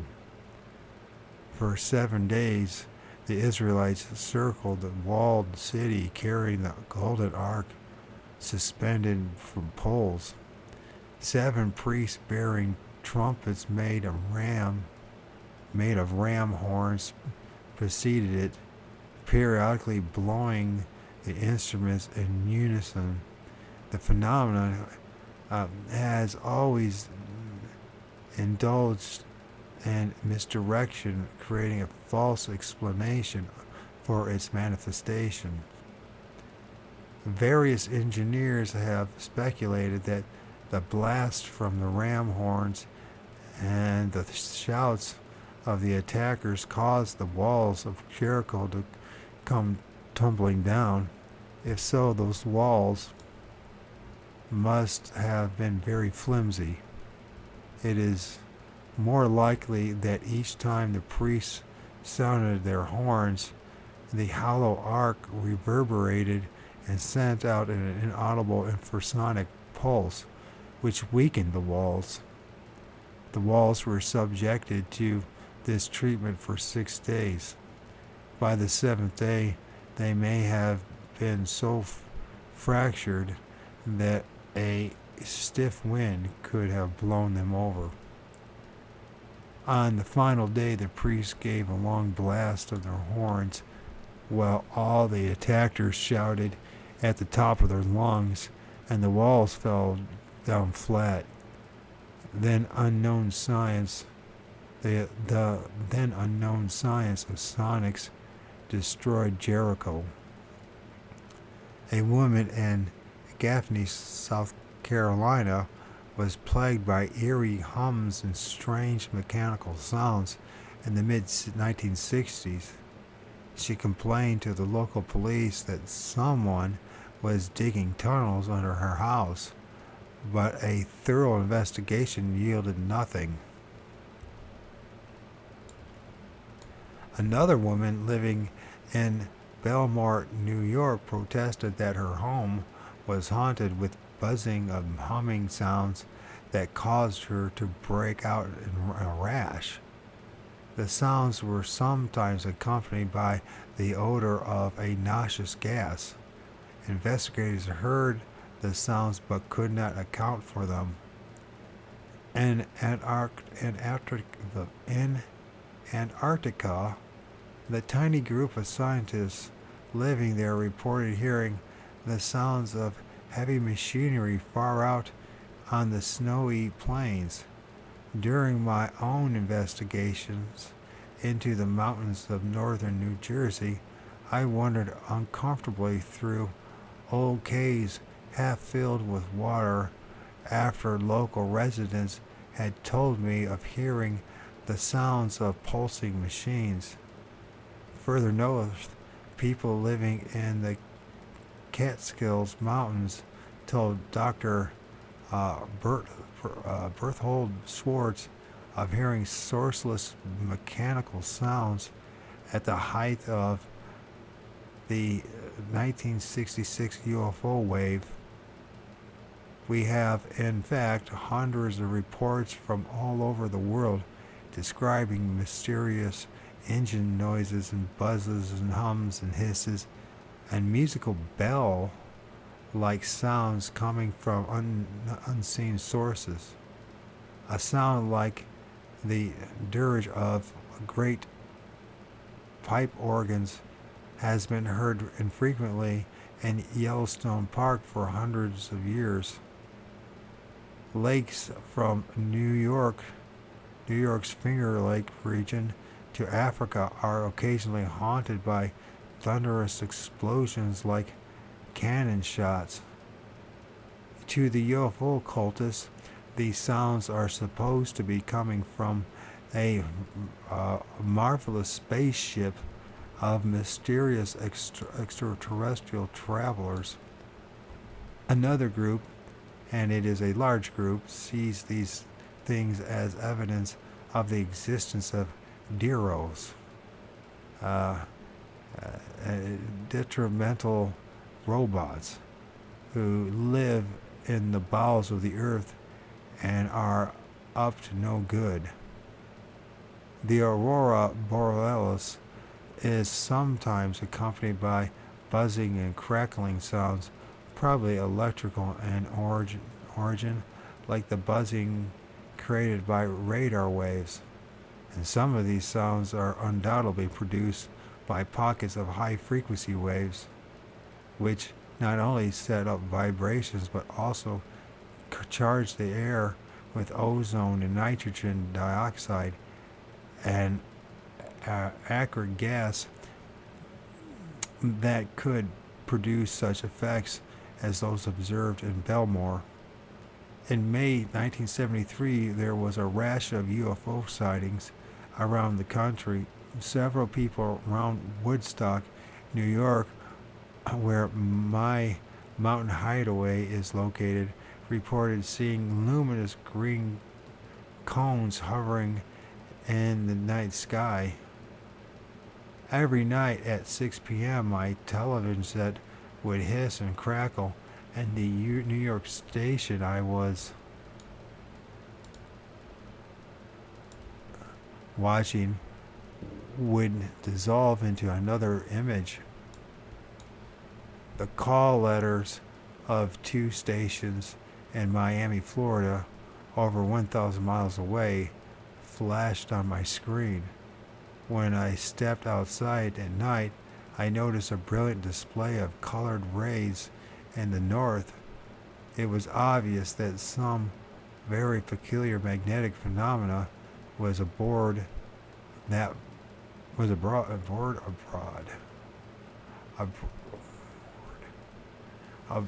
Damn. My shoulder. We're abroad that month, causing skip signals from Florida and the appearance of luminous objects in the skies.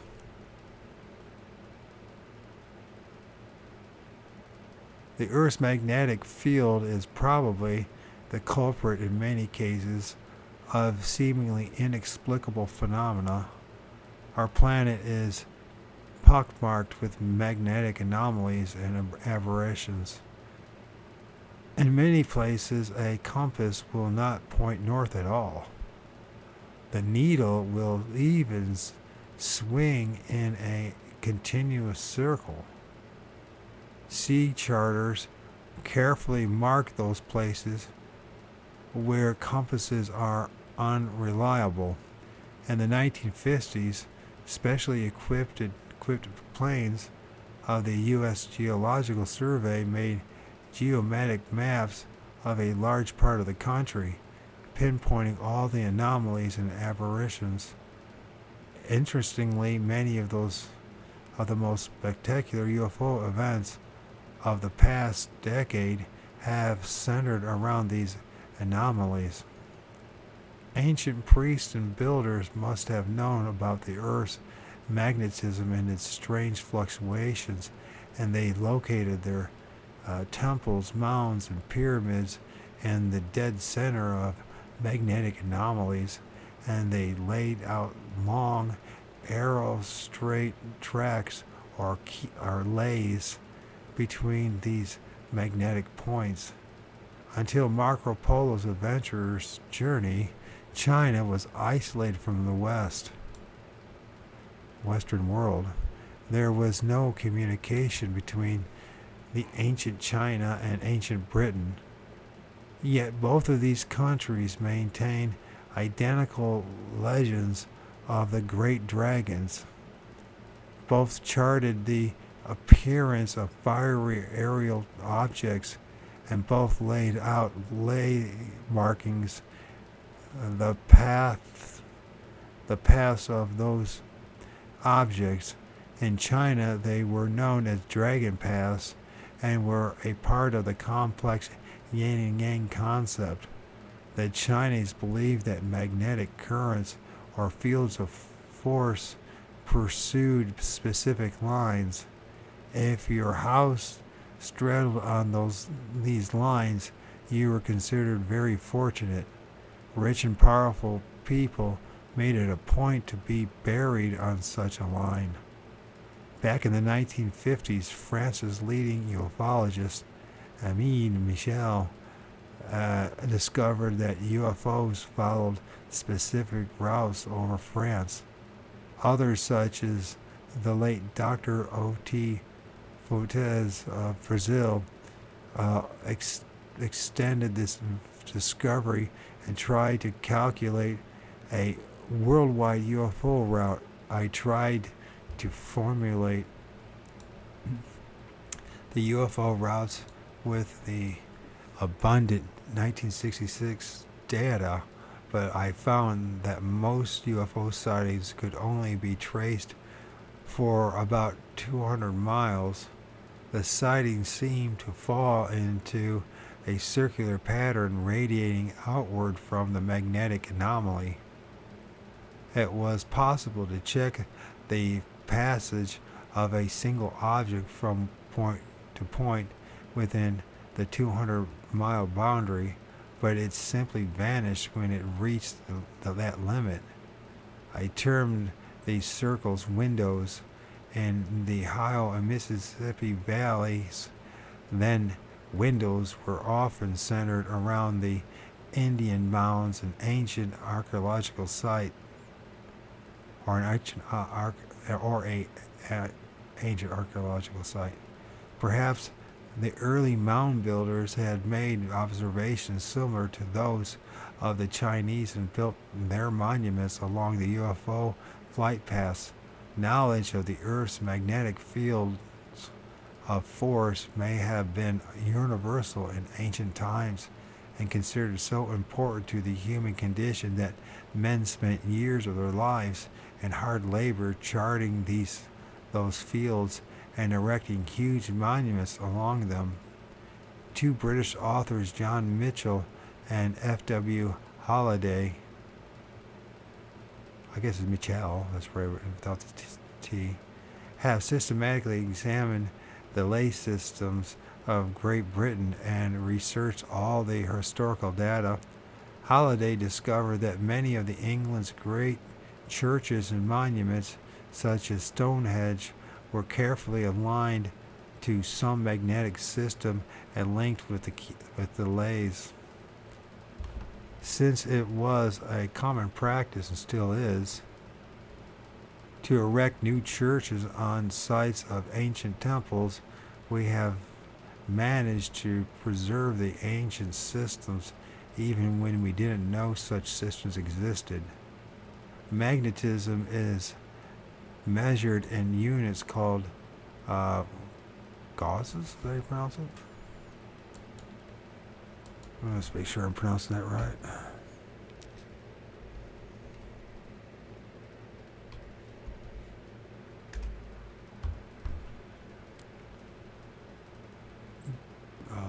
Gausses. Gausses. So I guess I said that wrong as usual. Called Gausses. Called Gauss. So magnetism is measured in units called Gauss, named after Carl Gauss, a German astronomer. The Earth's natural magnetism and its many effects are important to our understanding of the overall phenomenon. Magnetic Gauss appear below the Hertzian waves on our electromagnetic spectrum. An intense magnetic field has, of course, a characteristics similar to ULF waves. At this point, we will start constructing what is known as superspectrum. This is a... Since going further, this is Joan Mitchell, The View of Over Atlantis. This is books published in 1972. Despite the misleading title, this is a study of the British leys supported by many maps and charts. And then F.W. Holliday, The Dragon and the Disc, and that was published in 1973. Holliday has found interesting historical evidence indicating that ancient Britishers and linked dragons with flying saucers and may have had a religious base based upon such phenomena. So, see, I think I'm going to take a break because my back is burning. Let's see, this is a hypothetical spectrum of energy that are known to exist but that cannot be accurately measured with present-day instruments. It is a shadowy world of energies that produce well-observed effects, particularly on biological organisms, namely people. This superspectrum is the source of all paranormal manifestations, from extrasensory perception, ESP, to flying saucers, little green men, and tall hairy monsters. So once again, this, what he's saying here is the hypothetical spectrum of energy that are known to exist, but that cannot be accurately measured with present-day instruments.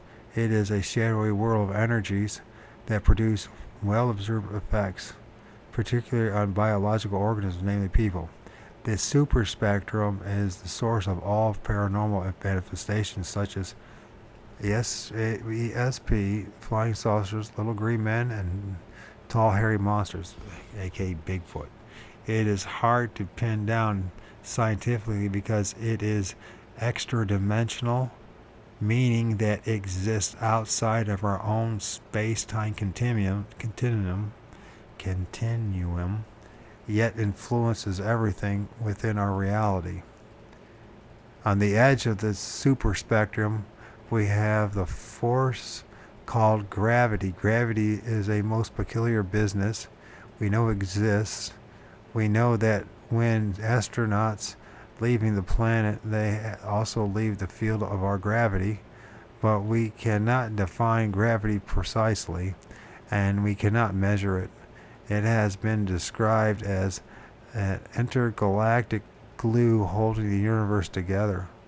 And in school, you were taught that it is the attraction of one mass to another. That attraction is not magnetic. We do not know what it is. And then it's got the superspectrum, and there's the gravity field, and there's the magnetic field, the infrasonic, sonic spectrum, the low frequency, and it's going from 0.00 to 0 Gauss, the ultrasonic 100,000 Gs of hertz to 100 hertz. In the late 1950s and early 60s, the U.S. Air Force, NASA, and numerous scientific foundations poured a lot of money down the gravity rat hole in an effort to find an anti-gravity device. Had they succeeded, our entire space program would have been very different. Unfortunately, the gravity defied analysis. We couldn't build a machine capable of canceling the force because we couldn't find out what kind of force we are trying to cancel. Our failure was mainly attributed to our stubborn technological urge. Gravity can be canceled by a coil of wire or a pulsating motor because it lies outside our electromagnetic spectrum. It can, however, be neutralized biologically by the power of the mind. People have been doing this for thousands of years. While trekking through the Himalayas in the 1950s, I witnessed a llama performing an act of levitation. Such feats have been photographed, and Nicholas Roerich, the great archaeologist and humanitarian, painted a llama floating on the surface of a Himalayan lake and in lotus position. Famous monks and nuns and priests have experienced levitation, sometimes floating through the air in front of crowds of dignitaries, and countless thousands of seances, objects, and heavy tables and people have lifted off the floor and floated around the room. Daniel Douglas Home, one of the most famous mediums of the 19th century, managed to levitate frequently in full view of skeptical scientists and newsmen. It is not uncommon for victims of demonic possession to be tied to their beds by doctors and priests because of their uncanny tendency to float to the ceiling. Levitation defies gravity without mechanical aid is an accomplished fact and an important part of the religious and psychic lore. Yet some of the engineers and scientists sucked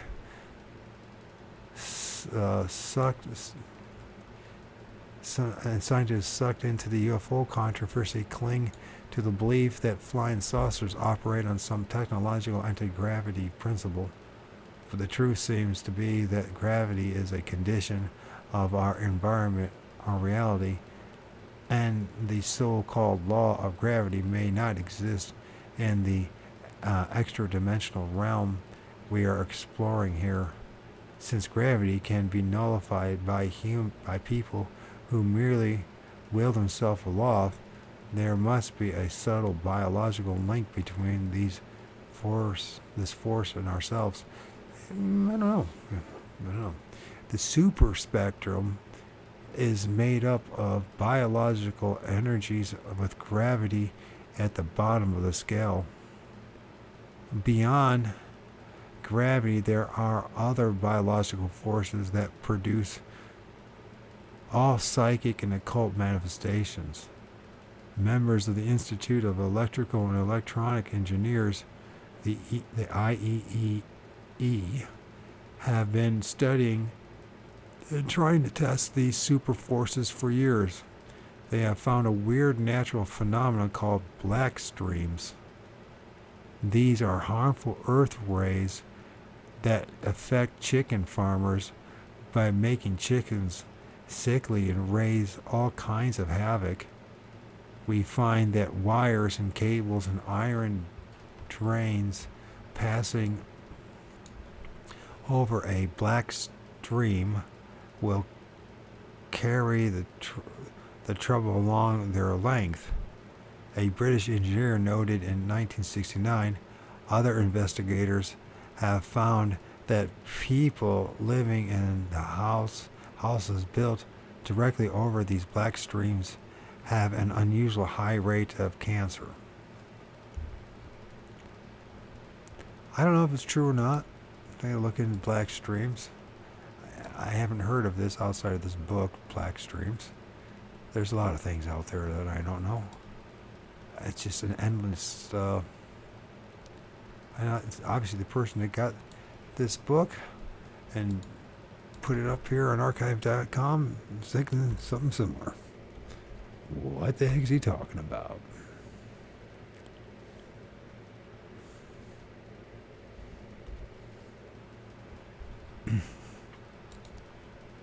Black streams.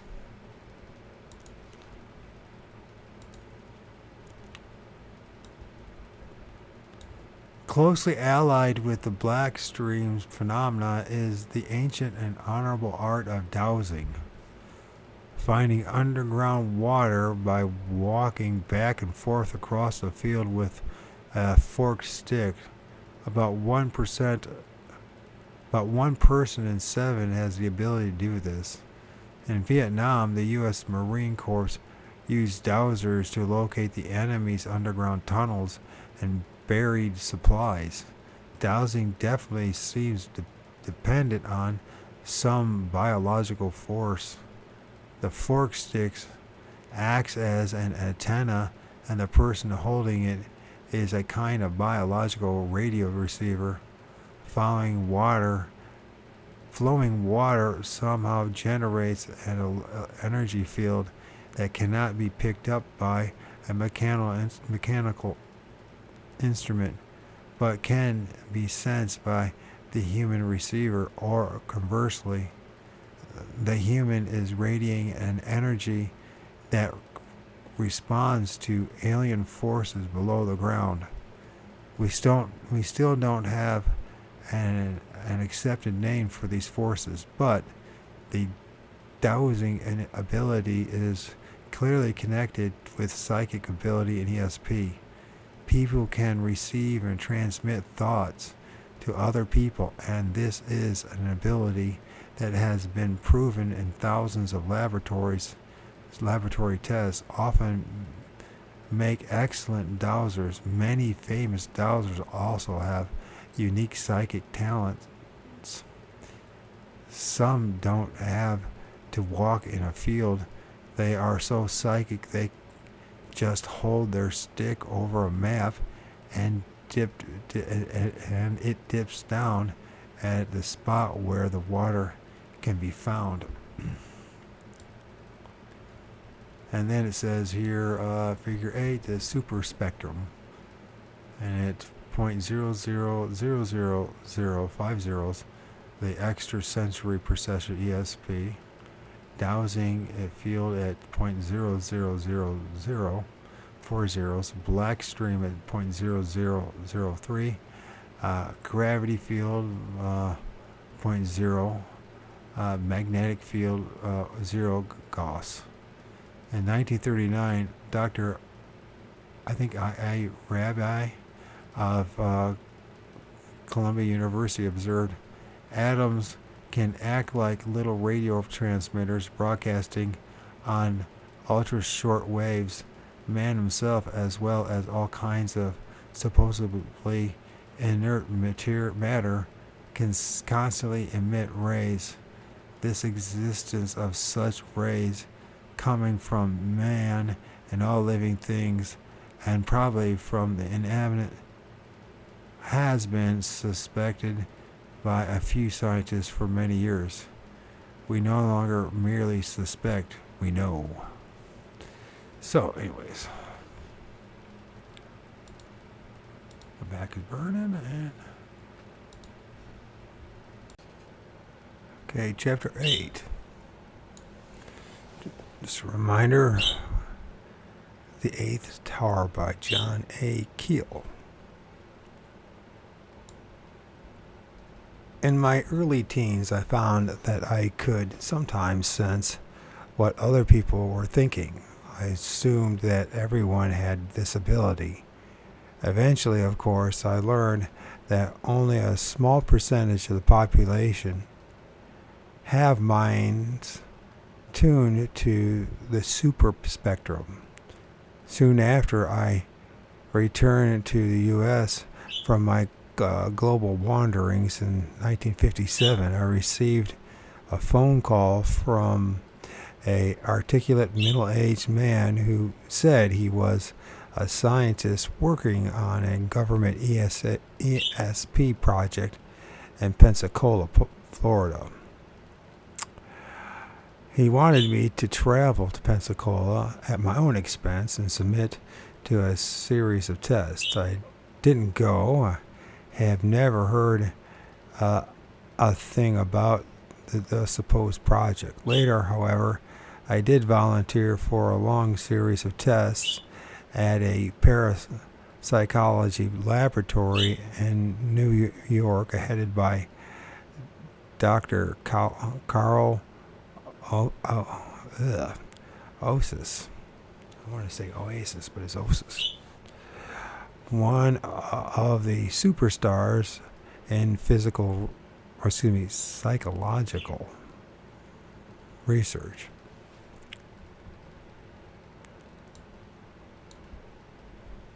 My ESP powers are very unreliable.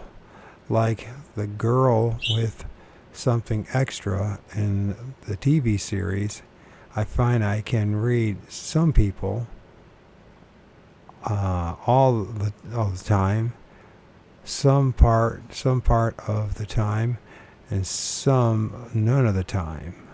I have had friends who were operating on my same wavelengths to such a degree that conversation was almost unnecessary. Raw ESP does not deal with the transfer of words or whole thoughts, but with the feelings that lie behind the thoughts. I do not sense actual phrases such as, "What an ugly necktie he's wearing." Rather, I sense the hostility behind the thought, and somehow discern accurately that it is directed at my necktie.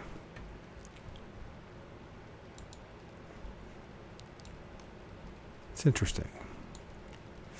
Well, okay. Now and then I encounter someone whose mind is actually vulnerable to my own. I can not only sense what they are thinking, I can project my own thoughts into their mind, and they accept those thoughts as their own. In short, I can control that person's mind on a modest scale. There are people who have this power to a very developed degree. They can control others even from a great distance. It is probable that some world leaders, especially the evil ones like Hitler, possessed and exercised this ability. One famous psychic claimed he could hand a railroad conductor a blank sheet of paper and the man would punch it thinking it was a ticket. Intercepting the thoughts and feelings of others is a meager accomplishment compared with the next item on the scale. Precognition, the ability to see the future. People with this ability are not just tuning into other human minds, their brains are somehow tuned to the super spectrum itself. They are tapping the information stored in it. The future already exists in the super spectrum.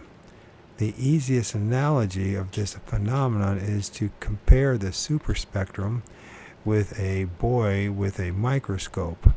When he peers at a drop of water on a slide, he is, in a sense, looking into another world quite separate from his own reality. In 30 seconds of his time, he can watch the entire life cycle of a microbe at birth, its multiplying, and its death. Because of its very small size, if the microbe had a sense of time, those 30 seconds would seem like 30 of our years. Time, as Einstein observed, is not a real measurement, but is relative. The microbe swimming about in his drop of water knows nothing about the universe outside of his immediate environment, and the boy exists in a whole different dimension. Our young scientists can see an obstacle in the path of the microbe long before the latter is aware of it. Thus, the boy is able to predict the future of the microbe to a degree. By inserting the point of a needle into the water, the boy can manipulate the microbe. If it could see, the microbe could regard the needle as an inexplicable object of mysterious that mysteriously appears and disappears. It would have no frame of reference from such an object, so it would have to speculate and theorize and invent an explanation. If you told the microbe the truth, that another whole world existed in a much larger dimension, and that the phantom object was just a needle wielded by a child, the microbe would laugh at your face. Everyone knows it would be explained patiently that the whole universe is liquid. Plastic masses of energy that form the nucleus of the UFO phenomena exist outside of our time in the same way, and like the boy's needle, only pass through our dimension occasionally. Being detached from our reality, they are unaffected by the natural laws that rule us. Earth's gravity, for example, exerts no real influence on these masses. They don't defy gravity mechanically. They just ignore it in the same way that the point of the boy's needle ignores the minuscule currents of the microbe's drop of water. Flying saucers don't fly. They merely float as ghosts float. And that's a very important sentence right there in my book. Flying saucers don't fly. That's 2 sentences. They merely float as ghosts float. That's my impression too. But what do I know? In hundreds of UFO reports, we find that the entities ask questions about time. What is your time cycle? What is it? What time is it? Where are we in time? In a way, they are as confused as the microbe when it would be if we tried to explain the boy's time frame to it. They have entered our reality from a very different time field. The boy could watch several generations of microbes in a single afternoon.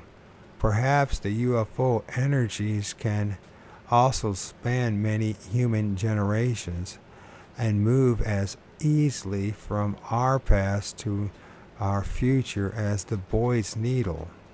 They are extra-dimensional, not extraterrestrial. The field of energy of the super spectrum shares the space of our solar system, defying another one of our physical laws. 2 bodies cannot occupy the same space at the same time because the energy of the super spectrum is marked differently from the energy of the electromagnetic spectrum. The 2 can occupy a single space. Our world is the drop of water. Another world of intelligent energy is intermingled with ours and is very aware of us while we are only vaguely aware of it. It not only has a clear view of the future events in our dimension, it can manipulate past and present events to prepare the way for the more important future events. In other words, the future can control the present, just as thousands of people have received mysterious mental warnings not to take a certain plane or ship. Suppose, for example, that the grandfather of the inventor of the transistor had been booked on the Titanic. If he had sailed on the doomed ship, the inventor would not have been conceived. The grandfather would never know why the phantom voice warned him not to sail. It was not to save his skin, but it was to protect an event that was still further in the future. The development of a device that would change a large part of our technology. The extra-dimensional world is not a place where trees grow and politicians steal. It is a state of energy. All kinds of information about our trivial reality are stored in the energy field through a system of particles and units of energy in a negative or positive state, just as our brains store information by opening and closing billions of nerve switches called synapses. The field is like a massive radio wave, and certain human brains have the ability to tune into it.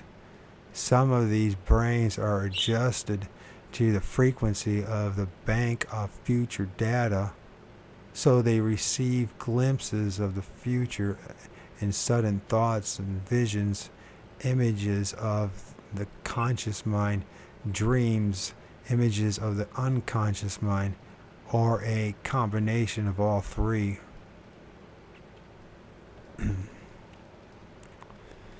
Since the super spectrum is outside of our time frame, its system for measuring time is different from ours. Few humans with precognition are able to unscramble the time cycle of the future events. Even our best prophets have difficulty pinpointing the exact dates and times of future events. Some human receivers not only pick up information from this field, their minds are so sensitive that the data is translated into words in their negative language and piped along their auditory nerves to their brain, and so they seem to hear a voice relating the information. This is called clairvoyance. Excuse me, that's not clairvoyance. Clairaudience. There's a mix-up. So it's clairaudience. So I have not heard much about that word. Clairaudience. Once again, clairaudience. And I need to try to say this whole paragraph because I misread it. Okay, here we go. Some human receivers not only pick up information from this field, their minds are so sensitive that the data is translated into words in their native, I said negative earlier, their native language, and piped along their auditory nerves to their brains, so they seem to hear a voice relating that information. This is called clairaudience. Clairaudience. Like any conventional radio receiver, the brains of sensitives are subject to much it's like a static. Okay. The rubbish from the lower ESP band constantly filters through to becloud the information being received by precognition and clairaudience.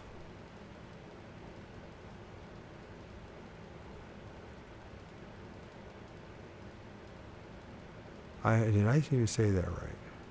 The rubbish from the lower ESP band constantly filters through to becloud the information. Is it becloud or decloud? Is that what it meant to say?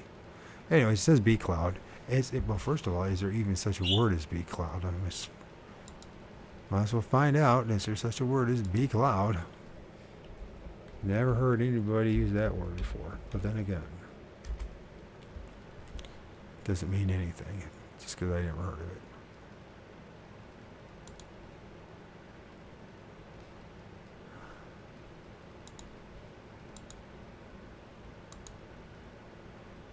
Becloud, and there is such a thing. Becloud. A cause to become obscure or muddled.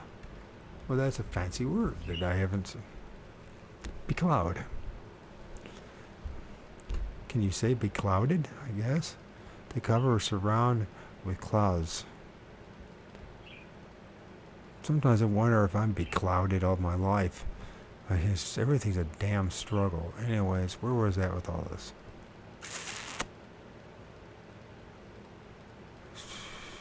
Becloud. While foretelling the future is a rare gift, millions of Earthlings have some ESP powers. Their brains are channeled to the super spectrum band, which is largely devoid of any other kind of information. Imagine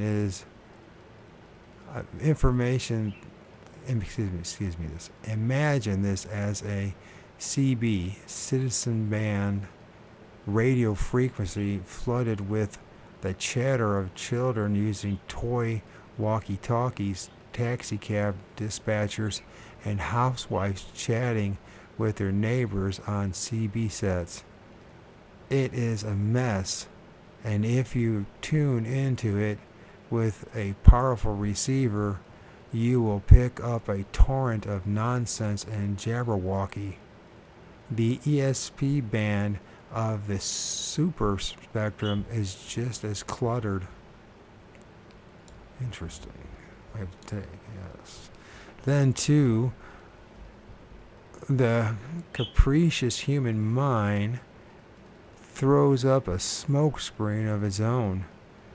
If it has been programmed to accept religious, occult, or scientific beliefs, the mind can inject these beliefs into the messages being received.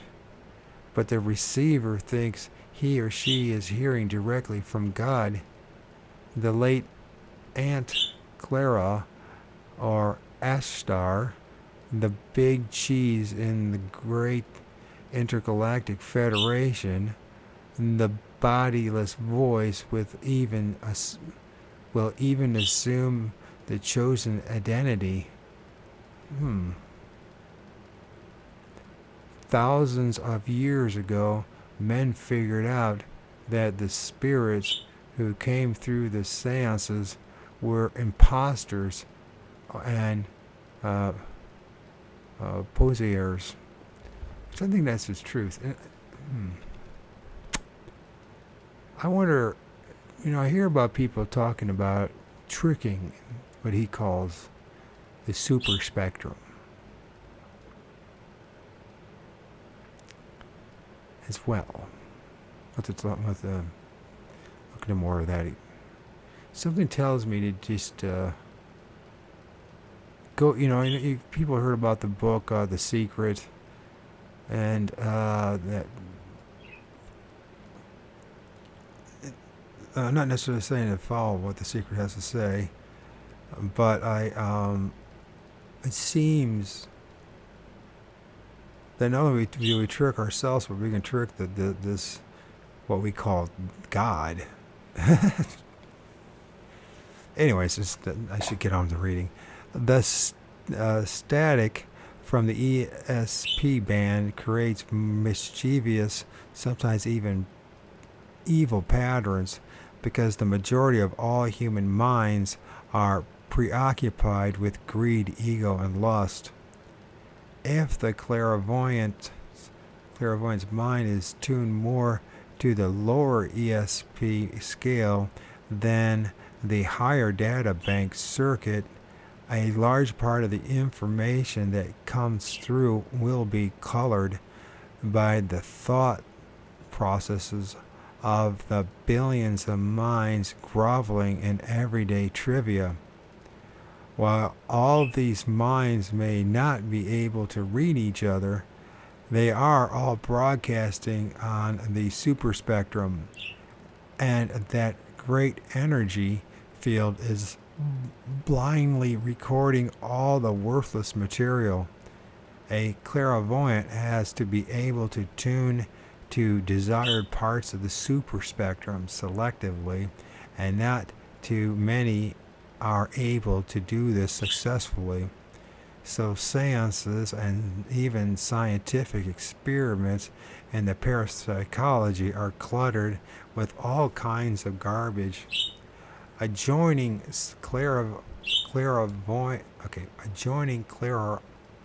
clairaudience is a purely medical phenomenon, schizophrenia.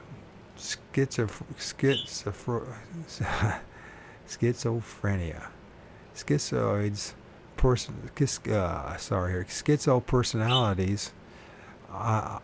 Schizoid personalities also hear voices. Very often these voices urge them to commit arson and murder. Psychiatric theories for this are numerous, but actually we don't know much about schizophrenia. Some doctors now think it has a medical cause. A few years ago, a substance found in the blood of schizophrenics was injected into spiders, and they began to spin crazy mishappen webs.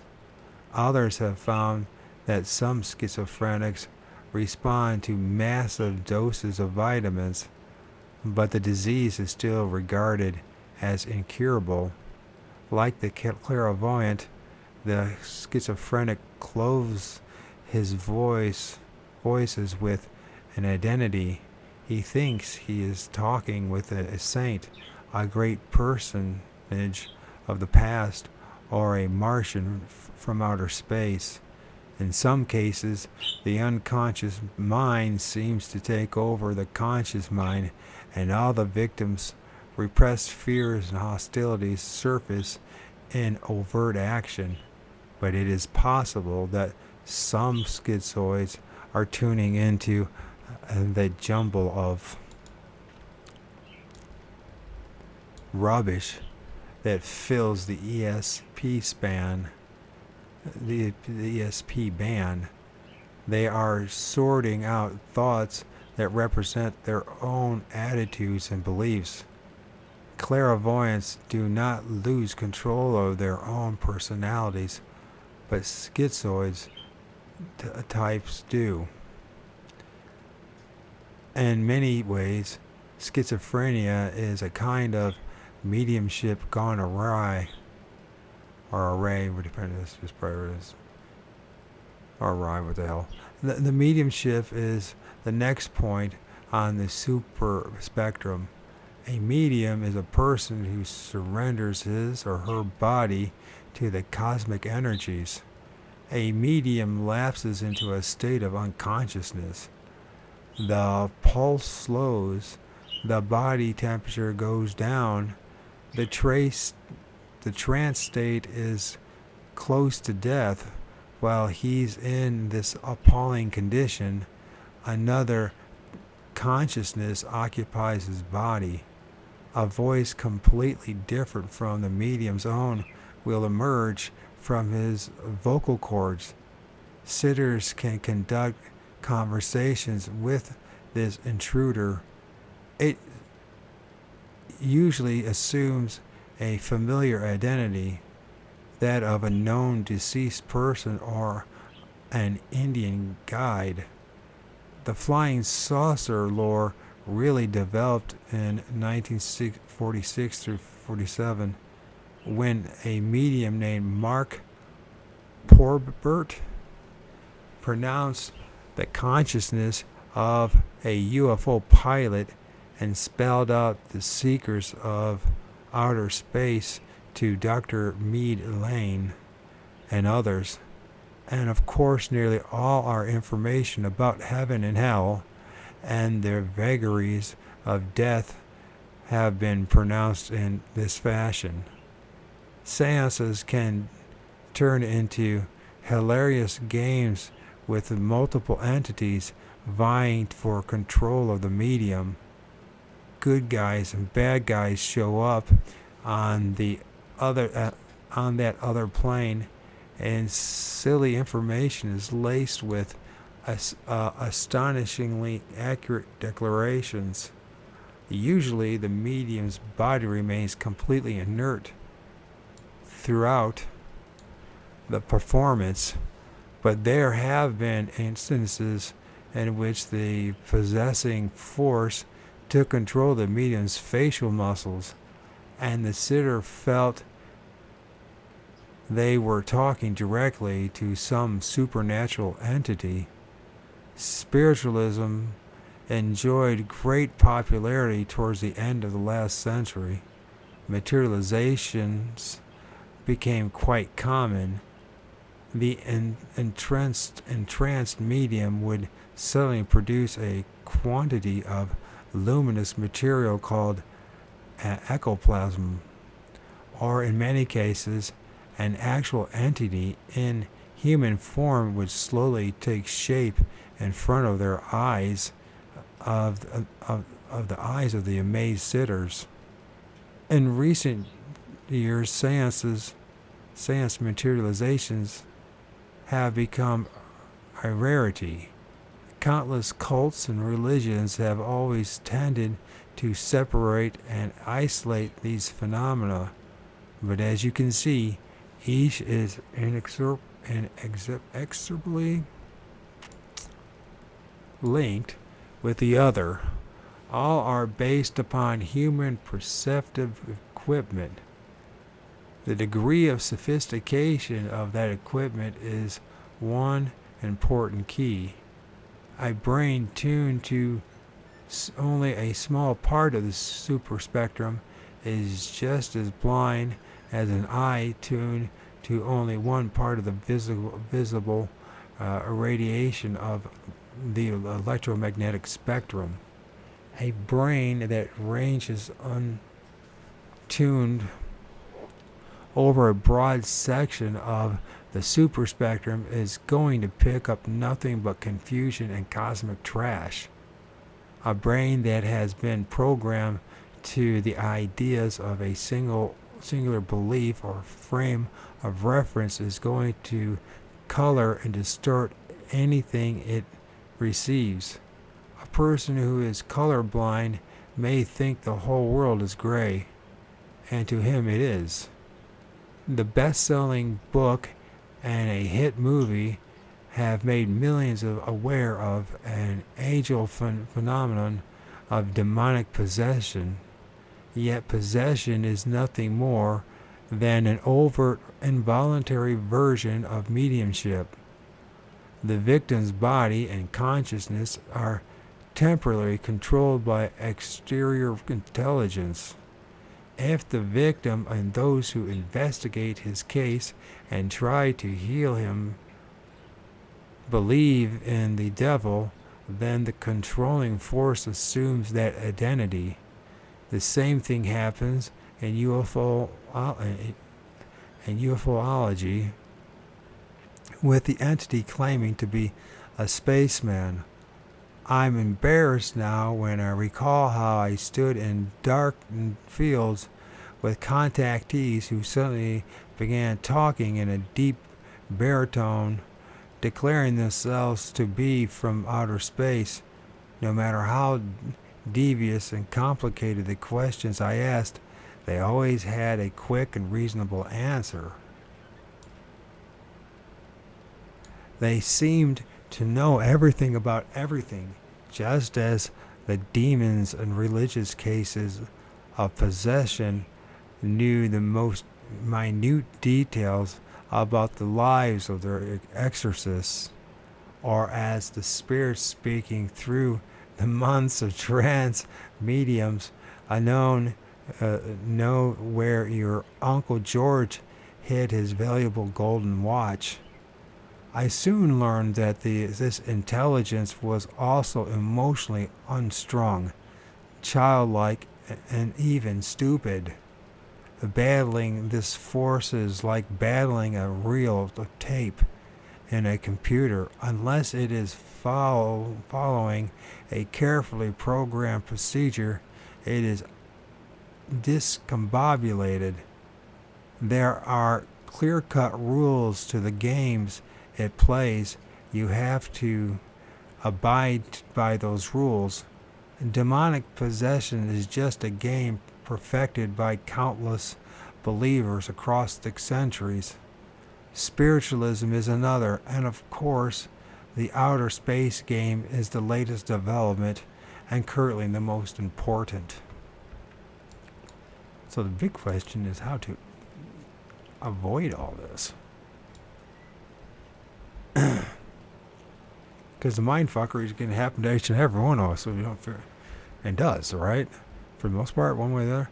You are constantly surrounded by energies from the electromagnetic spectrum, as I have already pointed out, and all the radio frequencies are now so overloaded they interfere with each other and sometimes produce breakdowns of electrical mechanisms. In addition to the EM incompatibility, we are also suffering today from psychic pollution. The energies of the super spectrum are overloaded too. More than 3 billion human minds are pumping signals into the super spectrum today. The Earth is surrounded by an enormous field of human energy. And then it says here, figure 9, super spectrum. And then it has mediumship, schizophrenia and possession, clairvoyance, precognition, ESP. And then it's talking of your mediumship is x to the power 10, where you get the clairaudience. I keep saying clairvoyance. I'm going to say clairaudience. Clairaudience is power 2. Precognition is 10 XX. And then ESP is 0.00000. Super spectrum. I think I'm starting to understand the super spectrum. At least his concept of it.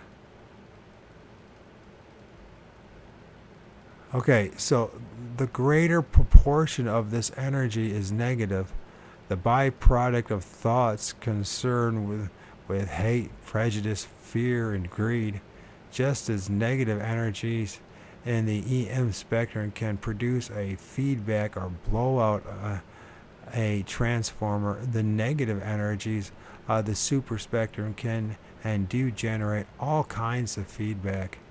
Theologians and philosophers have recognized this for centuries.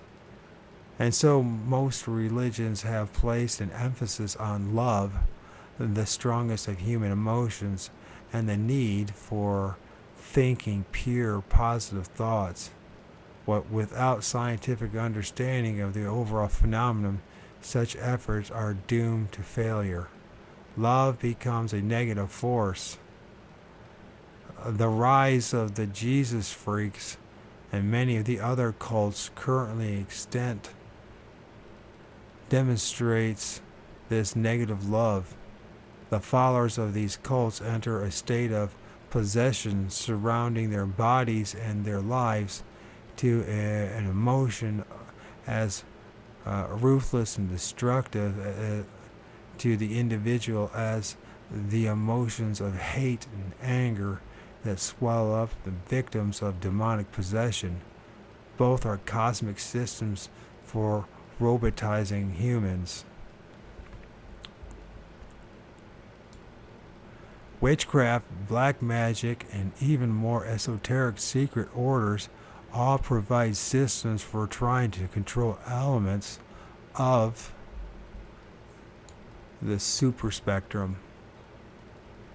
The rites and paraphernalia of these groups are just window dressing and a part of the game. Energy of the participants is all that really counts. They try to direct those energies through their rites. The effort intensifies those energies, attracts negative energies from the super spectrum, and usually results in a form of possession and the ultimate destruction of the practitioner. Each frame of reference provides its own explanations for paranormal manifestation. I hope I can remember this page. Especially when you think about what has happened to me in my life and other people's, how easy it is for us to fall into cults, mind control. It seems, and the problem is, we have to live in a world that's full of people, yet we have to live detached from each other. It's bizarre, isn't it?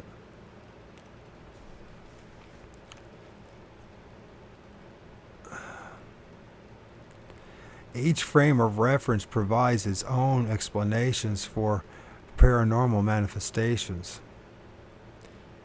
The religious orders conjure up angels, even great luminous blobs purportedly to be God himself. The magical crafts call up demons and great spirits. The spiritualists summon the shades of the dear departed. While their rites and beliefs may vary greatly, the basic methods are all the same. Persons with psychic ability, tuned minds, probe into the superspectrum and gather its energies to themselves. When fragments of that energy are collected by the human receivers, just as a radio collects the energies of an EM spectrum, the frequencies are changed and the energy is brought down to our reality, our space-time continuum. And in the cases of materialization, it is altered from pure energy to atomic matter. The entities so produced have no actual mind of their own. Their mind is purely gained from the human receiver and is partly connected to the energy field of the super spectrum. I need to read that again. Persons with psychic abilities, tuned minds, probe into the super spectrum and gather its energies to themselves. When fragments of that energy are collected by the human receiver, just as a radio collects the energies of the EM spectrum, the frequencies are changed and the energy is brought down to our reality, our space-time continuum. And in the cases of materializations, it is altered from pure energy to atomic matter. The entities so produced have no actual mind of their own. Their mind is partly gained from the human receiver and is partly connected to the energy, connected with the energy field of the super spectrum. Some of these transmogrifications attain a degree of independence once they have been created, but they are mindless and lost. They wander around our dimension as ghosts and goblins, harmless until they find a believer. Then they feed off the mind and emotions of the believer, assuming the identity subconsciously chosen by the believer and creating manifestations within the context of the belief and frame of reference. During the Middle Ages, millions of people believed in fairies, and there were fairies all over the place. But the fairy manifestations and the medical effects on the human participants were identical to those in the latter spiritualistic periods and modern flying saucer period. While the game changed, the basic phenomenon remains the same. In the end, all paranormal manifestations may seem utterly meaningless. However, all these weird events and games do have a subtle underlying purpose. They very efficiently provide a cover-up camouflaging the presence of the real phenomenon and its purpose. Penetrating that camouflage and correctly interpreting the true nature of the phenomenon could well be the final stage to man's evolution. And this might be. I find this a very interesting book. Very interesting. Okay, chapter 9, 1966. A polygraph expert named Cleve Baxter. What a name. Wired a lie detector to some plants and discovered they produce human-like responses, indicating that they were capable of emotion and even seem to have a memory system. They responded to pain and to threat of pain, and they also seem to have a kind of psychic connection to the human experimenter. The other scientists have continued these experiments with amazing results. One man found that his plant even reacted when he had sexual intercourse with some distance from his lab. It's all reminiscent of an old story by Ray Bradbury, in which plants screamed with pain when the farmer approached with his scythe.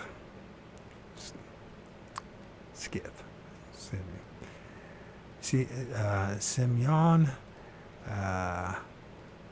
Kurlian, that's how to pronounce it right, Kurlian, a Soviet electronics engineer, found he could photograph the energy field or aura around the human body by piping high voltage, high frequency current into the subject.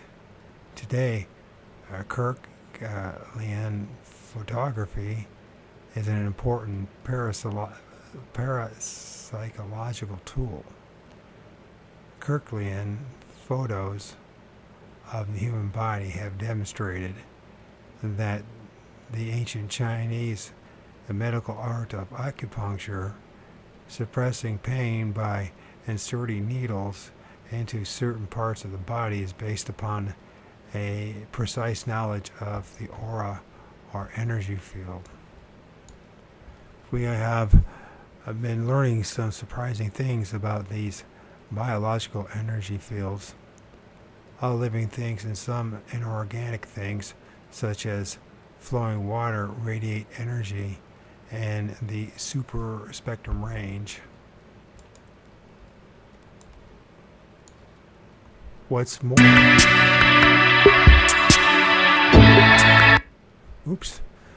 more, is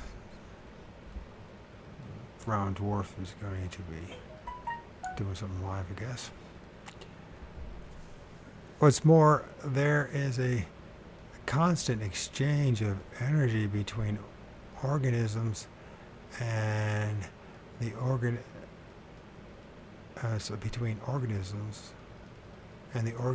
are influenced by energy waves from many sources on many frequencies.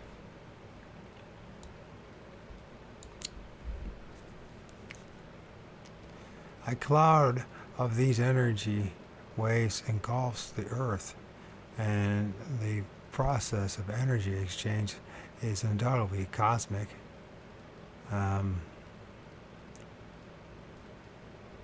As well, with the Earth broadcasting and receiving energies from all parts of the universe.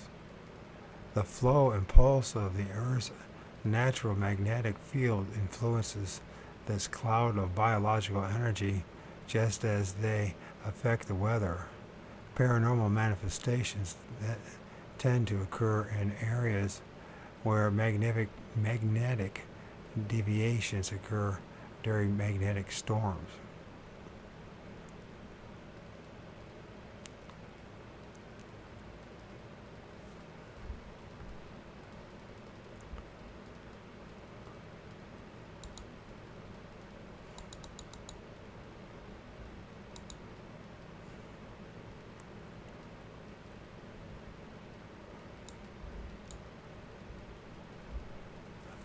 Ancient occultists spoke of gateways, specific geographical areas where paranormal events occurred with regularity, generation after generation.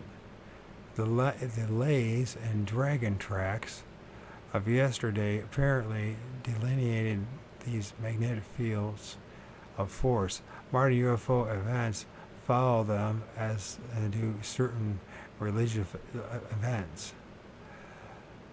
The appearance of apparitions, psychics, people whose brains are tuned to the super spectrum, see remarkable things in these gateways or window areas when all the conditions are just right.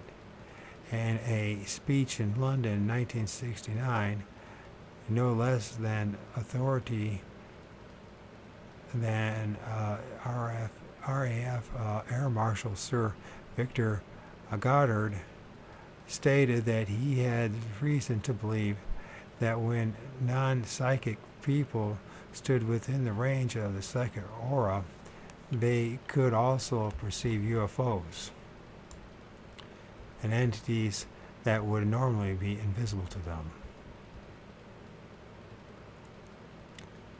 At 1970, Institute of Electrical and Electronic Engineers, the IEEE, International Symposium on Electromagnetic Capability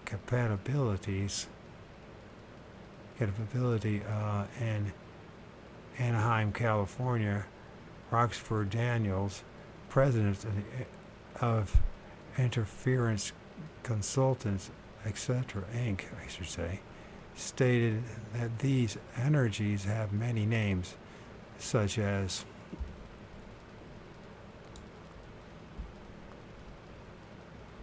that goes through here.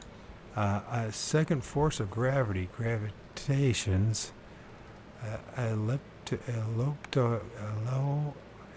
optics. It's interesting. Optics,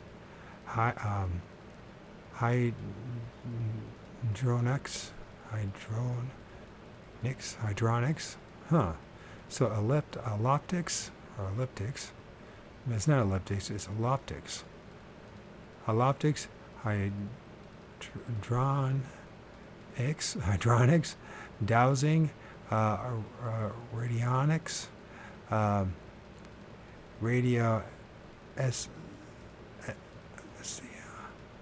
radioesthesia, yes, right. To name a few, modern electronics is beginning to stumble over them, but has no means of tying into them for practical answers. I need to take a little break from here. I'm getting distracted. I get distracted because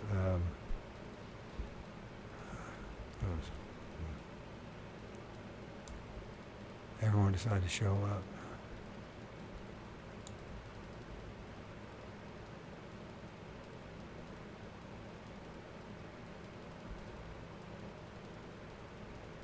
Well, what the hell.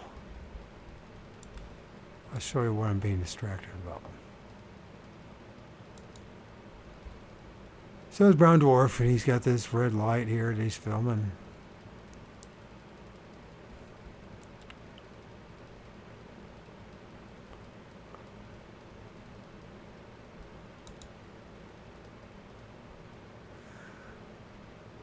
The usual scoundrels involved. Some good, not so bad. Some pretty bad. Some pretty awful. In the wonderful field of cryptids and the paranormal and UFOs. So anyways, apparently this is the what he's filming right now. He has this tendency to film these orbs, unidentified floating objects is what he calls this on, which I agree with him. I think that's what we're dealing with primarily, are floating objects, and which when they seem to be flying, we don't even know if that's even the right term, because they don't demonstrate flying.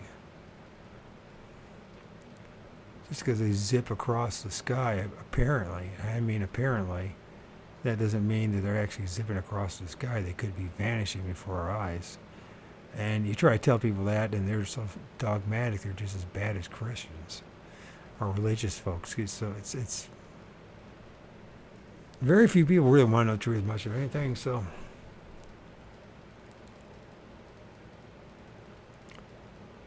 that's what he's filming right now.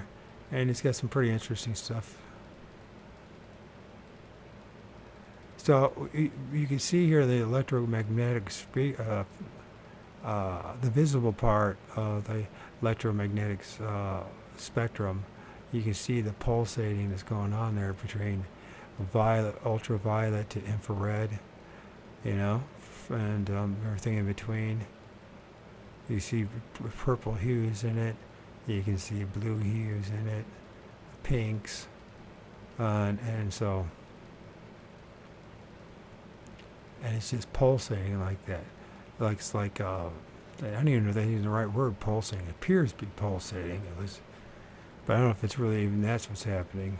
They seem to be just coming in and out, in and out, in and out.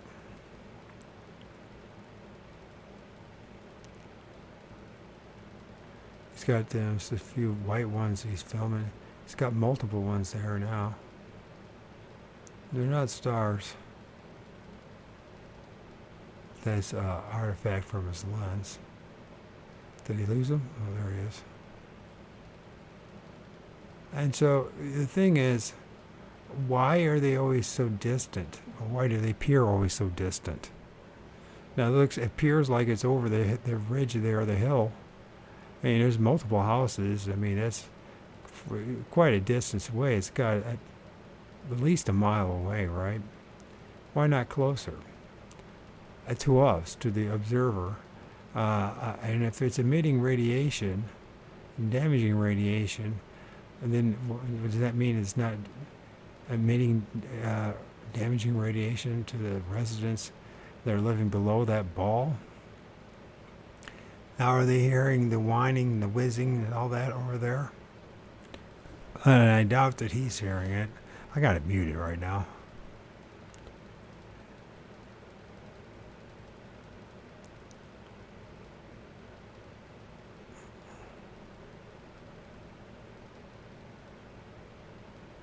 Yeah. Cool stuff. Take a little break. Shoulder blades are burning. Okay, let's see if I can get this going again. Got a little distracted there. So anyways, it's saying here, a second force of gravity is gravitation. L optics. Hydronics. Dowsing. Radionics. Radii aesthesia? Aesthesia? I guess that's it. Is that how you pronounce that?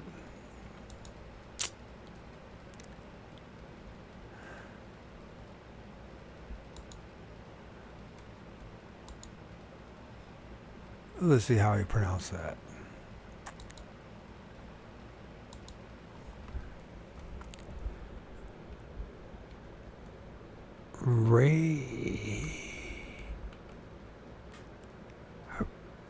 Radii aesthesia.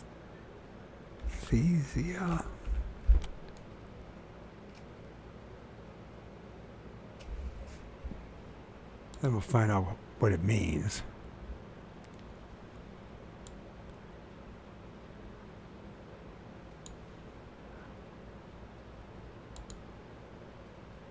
Radiesthesia. Radiesthesia. So Radiesthesia. Radiesthesia. What does radiesthesia mean? Radiesthesia is the ability to sense energy, forces, and radiation, especially from the human body. It is a science that uses a person's sensitivity to vibrations to obtain information from energy levels that are not accessible to the five senses. Okay, radiesthesia. And to name a few, modern electronics is beginning to stumble over them, but has no means of tying into them for practical answers. A group in Georgia obtained a patent on instrumentation on both to transmit and to receive this energy, which is called optics. So once again, it's an instrumentation. It's both transmit and receive energy, which goes optics, from combination of the words electricity and optics, because the energy obeys some but not all of the laws of electricity and the laws of optics. It is described as energy which radiates from, or it is in some manner given off from, or forms a force field around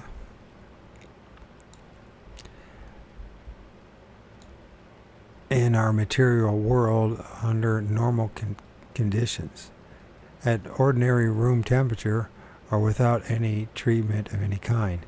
Some psychics have always been able to see the aura around living things. People under the influence of psychedelic drugs have reported seeing auras.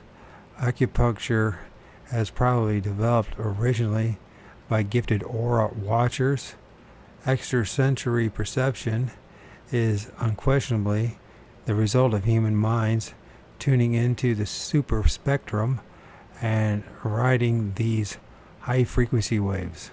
Sir William Crookes was already aware of this when in 1897 he said, "It seems to me that in these rays we may have the possible mode of transmitting intelligence.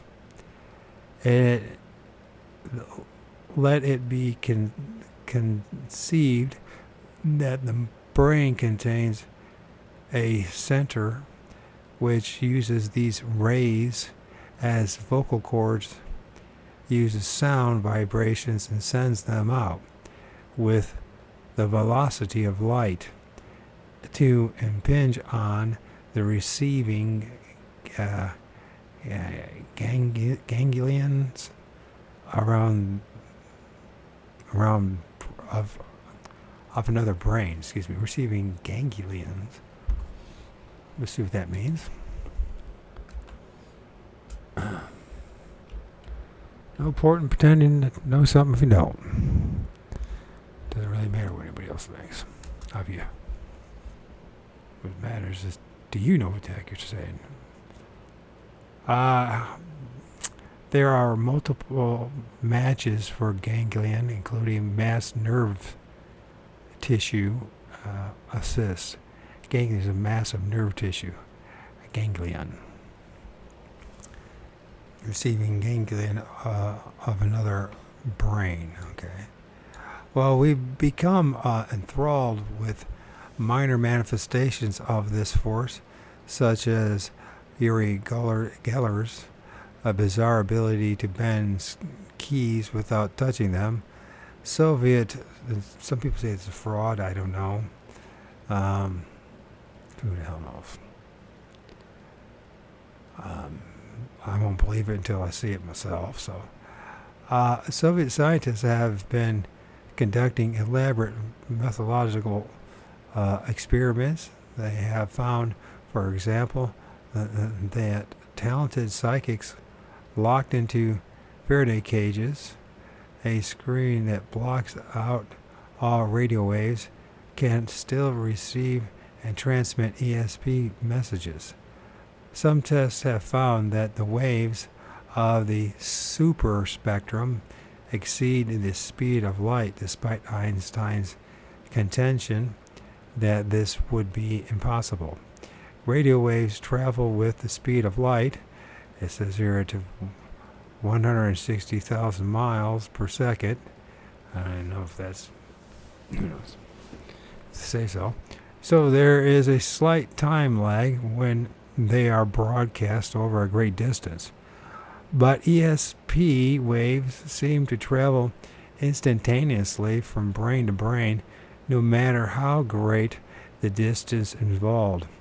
This is further proof that the super spectrum is outside of our space-time continuum and so not governed by our natural laws. Theoretically, a psychic on a planet billions of miles from Earth could send a message to us instantaneously, even though it would take a radio wave years to reach us. If the UFOs are masses of energy from the super spectrum, they could also transfer themselves across the universe instantaneously.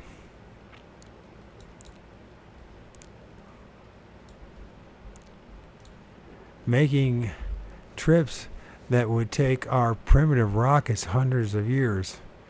Since plants and animals can apparently send and receive signals through the super spectrum, it is also probable they can receive signals from a higher source, a source that is able to exert subtle control over the whole organism. The super spectrum is therefore not only controlling us, but is directing all living things and their environment, producing some order out of what would otherwise be total chaos. Early man discovered that he could even talk to the super spectrum directly and ask favors of it when the request was within the range of the super spectrum's manipulative abilities. It was answered in some fashion, and prayer was born. Later, it was found that prayers were more effective when they were performed collectively by whole groups of people. So religious rites began. Pagan religions tried to control the super spectrum through magical rites and sometimes succeeded, but it has a computer-like intelligence and can be controlled. But as the population increased, the lower frequencies became jammed with static, while the upper frequencies became more and more concerned with dealing with growing numbers of minds. The fabled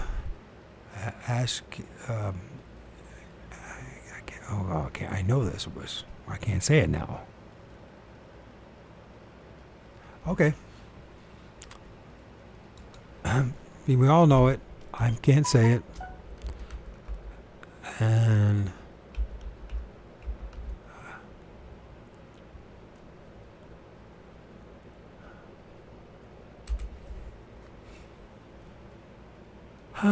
shit. I am my worst enemy at times. That is beyond question.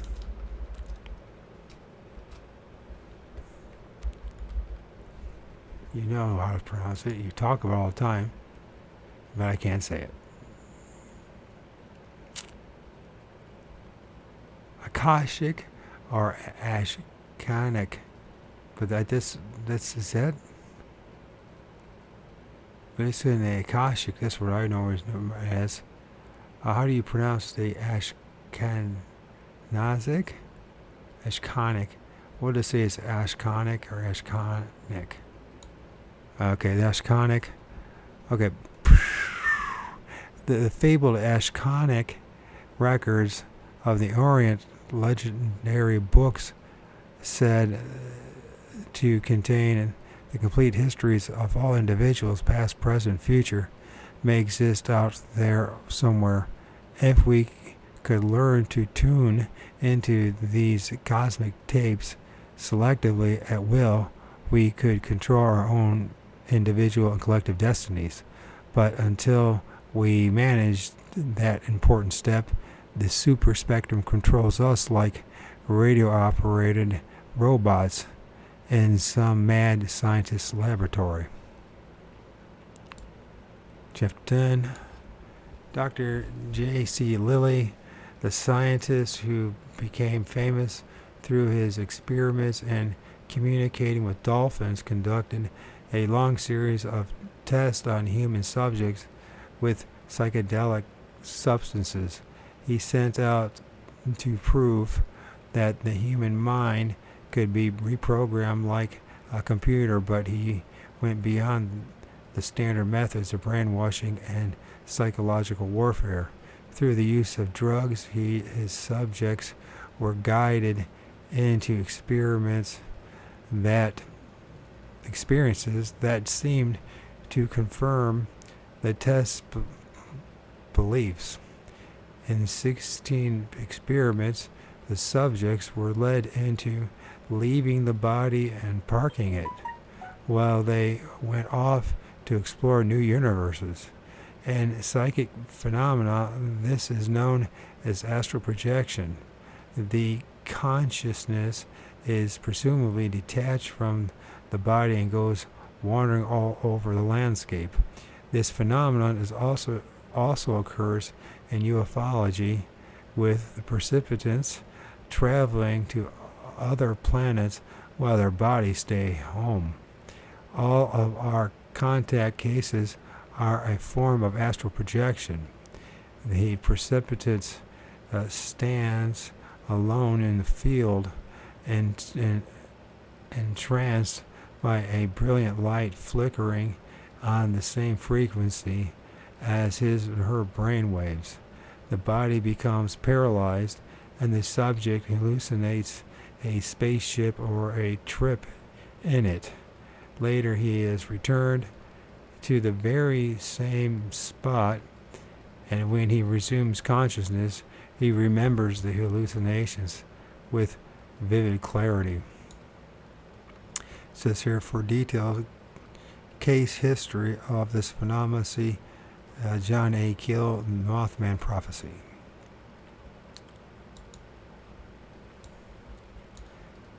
And psychic phenomena, some astral projectionists have been able to describe distant events occurring at the very moment of their trance. It is interesting that many astral projectionists have a psychic guide, usually an Indian or Oriental, who leads them through their adventures in the cosmos, just as UFO contactees are led by a spaceman from another planet. Some of Dr. Lily's subjects were led to believe in the existence of beings in whom humans exist and who directly control humans.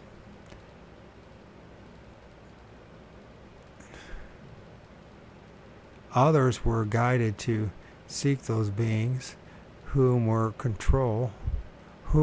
control and who exist in us. In other words, Dr. Lilly deliberately contrived some devil theories and reprogrammed the subjects to accept those theories. Group acceptance of undemonstrated existence theorems and of seductive beliefs adds no more validity to the theorems and to the beliefs than one's own phantasizing can add. Dr. Lilly's warned eclectic and eclectic group behavior is no better than solidarious. God, I can't read tonight. Okay, let's find this out. What is an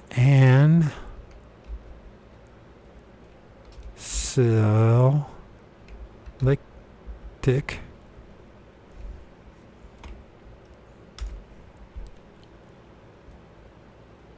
and solistic?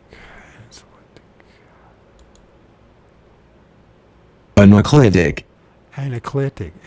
Anaclitic. Anaclitic. Now what is Anaclitic. Anaclitic? Now what the fuck does it mean? Anaclitic.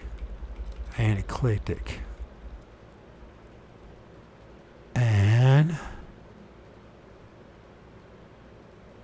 Where are you, Anaclitic?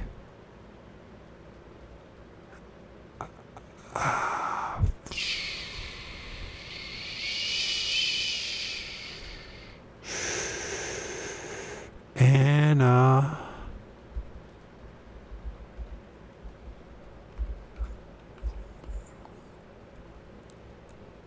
Meaning, anaclitic.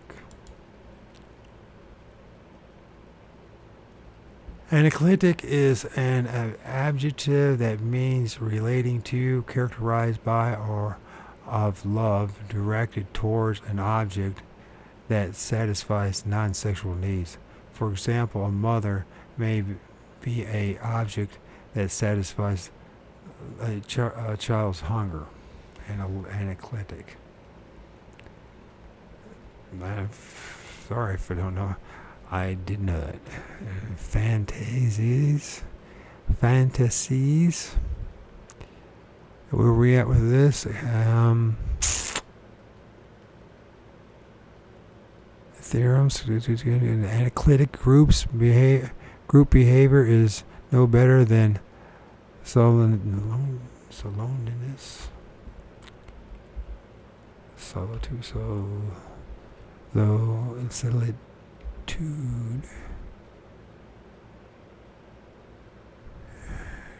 Solitudeness.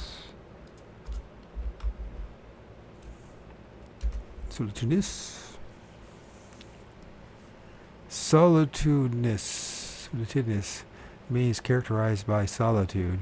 For example, Jack has gone from the center of a teeming throng of people to the solitudeness, emptiness of the lonely house. Solitudeness. Fantasies of the truth. So, sorry about that. A group acceptance of undemonstrated existence, theorems, and of seductive beliefs adds no more validity to the theorems and to the beliefs than one's own fantasizing. So instead of fantasy, fan with a PH, fantasizing, can add. Dr. Lilly warned that anaclitic group behavior is no better than solitudinous fantasies. I don't know why you just say fantasies. Fantasies of the truth. I don't know why they just put it fantasies. Or fantasies. I guess there's other ways of saying it with the PH. And I'm just making more of it than it actually is. Anyways, flying saucer enthusiasts point with glee to the various polls that show that half the population, including many scientists, now believe in the existence of UFOs. But the people of other ages also accepted the existence of dragons, vampires, werewolves, and fairy folk on the strength of a very subjective testimony of witnesses. However, as Lilly states, group acceptance of a belief does not convert it into reality. Such group acceptances are merely the product of the metaprogramming and a mass suspension of disbelief. If you could view some of your personal occult and spiritual beliefs, and in many cases political beliefs as well, with total objectivity, you might suffer the shock of recognition and realize they are based more on conditioning and metaprogramming than on actual fact. And this is true.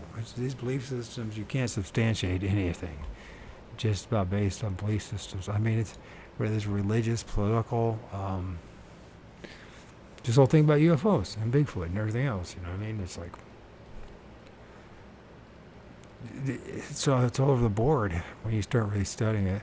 However, thousands of years of careful observation and the experiences of millions of people, repeated endlessly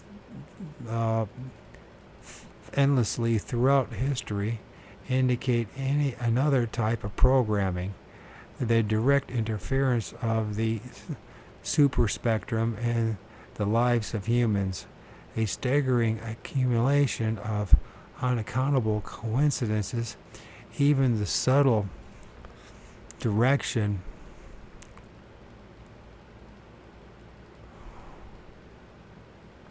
look at that, John Cunningham Lilly, programming and metaprogramming in the human's biocomputer.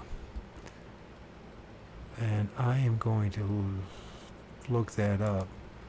And I know it's kind of, this part of the recording is very disjointed, but if that's even the right word.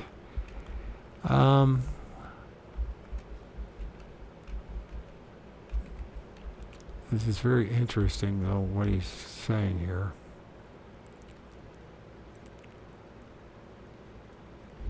So it just showed up right there. He didn't get any way through it.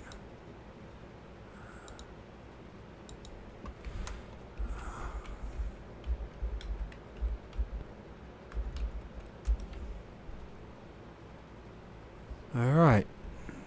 Looks like it might be there. Let's see.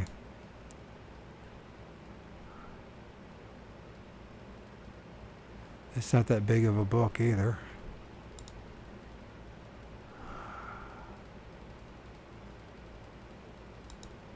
And we go into books. There we go. Okay. Stumbling through this past hour trying to get anything done here. But it's part of the learning process for me, at least. So, okay.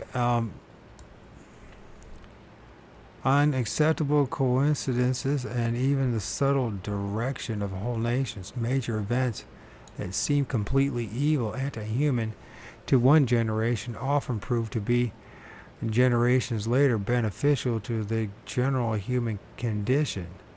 The affected generation could not understand this or foresee the results, but it sometimes appears that certain events were part of a larger plan. In earlier periods, many important human events were actually staged by leaders following the directions of oracles, trance mediums, astrologers, and black societies who conjured up supernatural entities and obeyed their orders. Man was conditioned from the very beginning to accept the existence of the gods and to obey their orders without question. The God King system deteriorated in the Christian era, becoming increasingly more political with the advent of the Holy Roman Empire, and a religious political system controlled most of the world until 1848, when widespread revolutions took place and the Industrial Age really began. That year, the long, painful transition from occult rule to human rule got underway. It took us at least 5,000 years to reach that point. God or godlike force would be at the highest point of the super spectrum, every energy vibrating at an incalculable frequency, storing all information in negative and positive charges, operating with an intelligence so refined and so all-encompassing it defies description.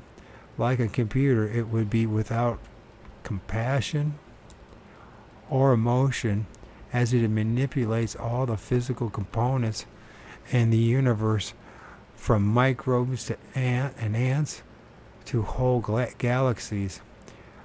It would be capable of changing frequencies at will, descending down the spectrum, manipulating energy masses into the low EM spectrum, creating matter even living things.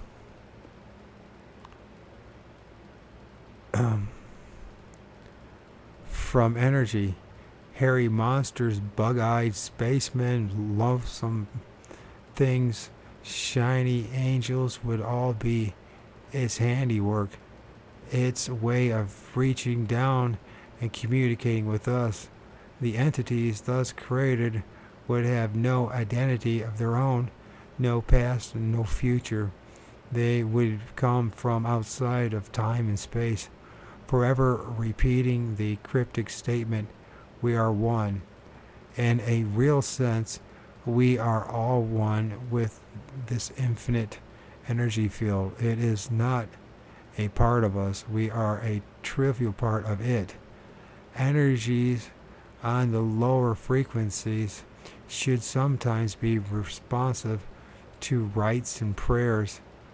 Man's own mind, being part of the greater mind, could unconsciously manipulate some of these energies and form a pseudo reality populated with spirits and demons. As Emanuel Swedenborg and other great thinkers discovered, we can even program these entities ourselves and bestow them with identities. Like Dr. Lilly's experimental subject, we created the supernatural world. It is a part of us. The ghosts of our dead are an offshoot of the beliefs of the living. The devil is a byproduct of the evil that is in all of us. Today, even the more conservative religious journals are discussing this energy concept, although it has been around for a very long time and is an integral part of Mary Baker Eddy's Christian Science. Soon we will have a mathematical equation for this force as simple as E equals mc squared.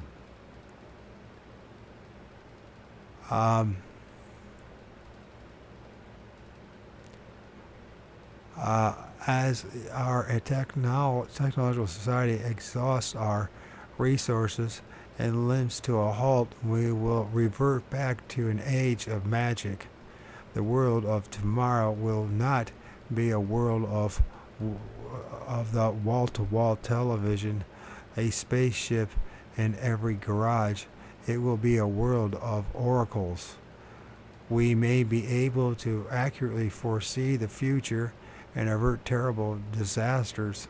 We may be able to levitate ourselves and great blocks of stone so we can build pyramids in our backyards.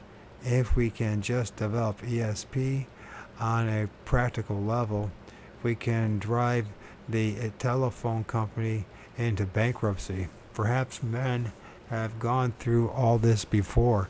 Perhaps 100,000 years ago or 5 million years ago, there were intelligent beings who discovered these energies and used them. Like us, they started with pragmatic sciences, and eventually their physicists like ours found themselves confronted with the unexpected, the inexplicable.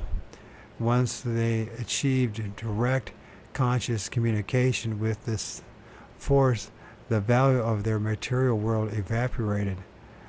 Oneness with the cosmos would eliminate the need for money, for productivity, for an organized civilization.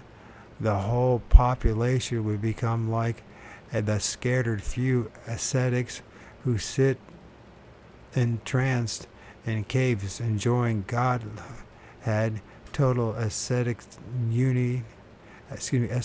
unity with the super spectrum. Our world would grind slowly to a halt as those elusive fragments of energy we call consciousness deserted our bodies and joined the main mass. The Earth aura The Earth's aura, which is now decidedly black and dirty brown, would turn golden again. This is the destiny of all religions promised us. The Bible states that the end will be near when wonders appear in the skies. Of course, it's not referring to the end of this world, but it's talking about the end of an age, the destruction of Jerusalem. Come on, people. You got to read it in its context. The old man.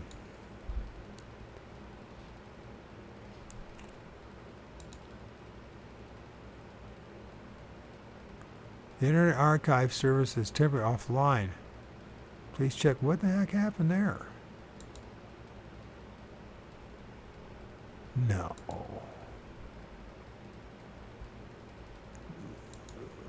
Oh, shit.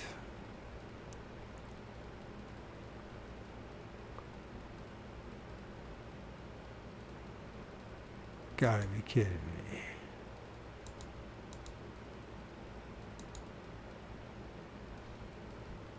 Just when we start getting good here. Oh well.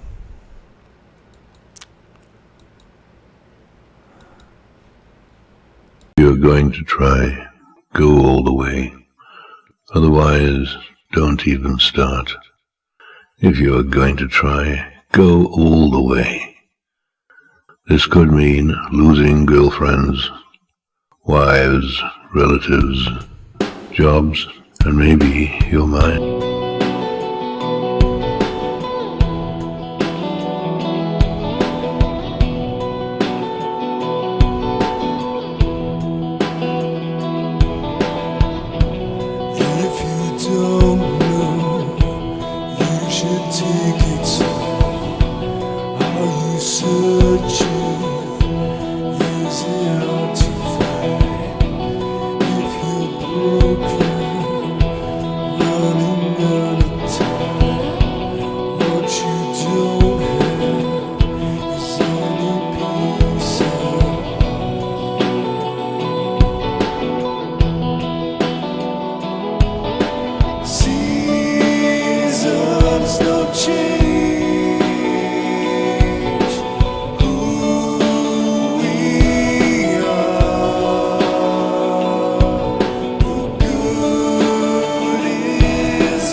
Sky.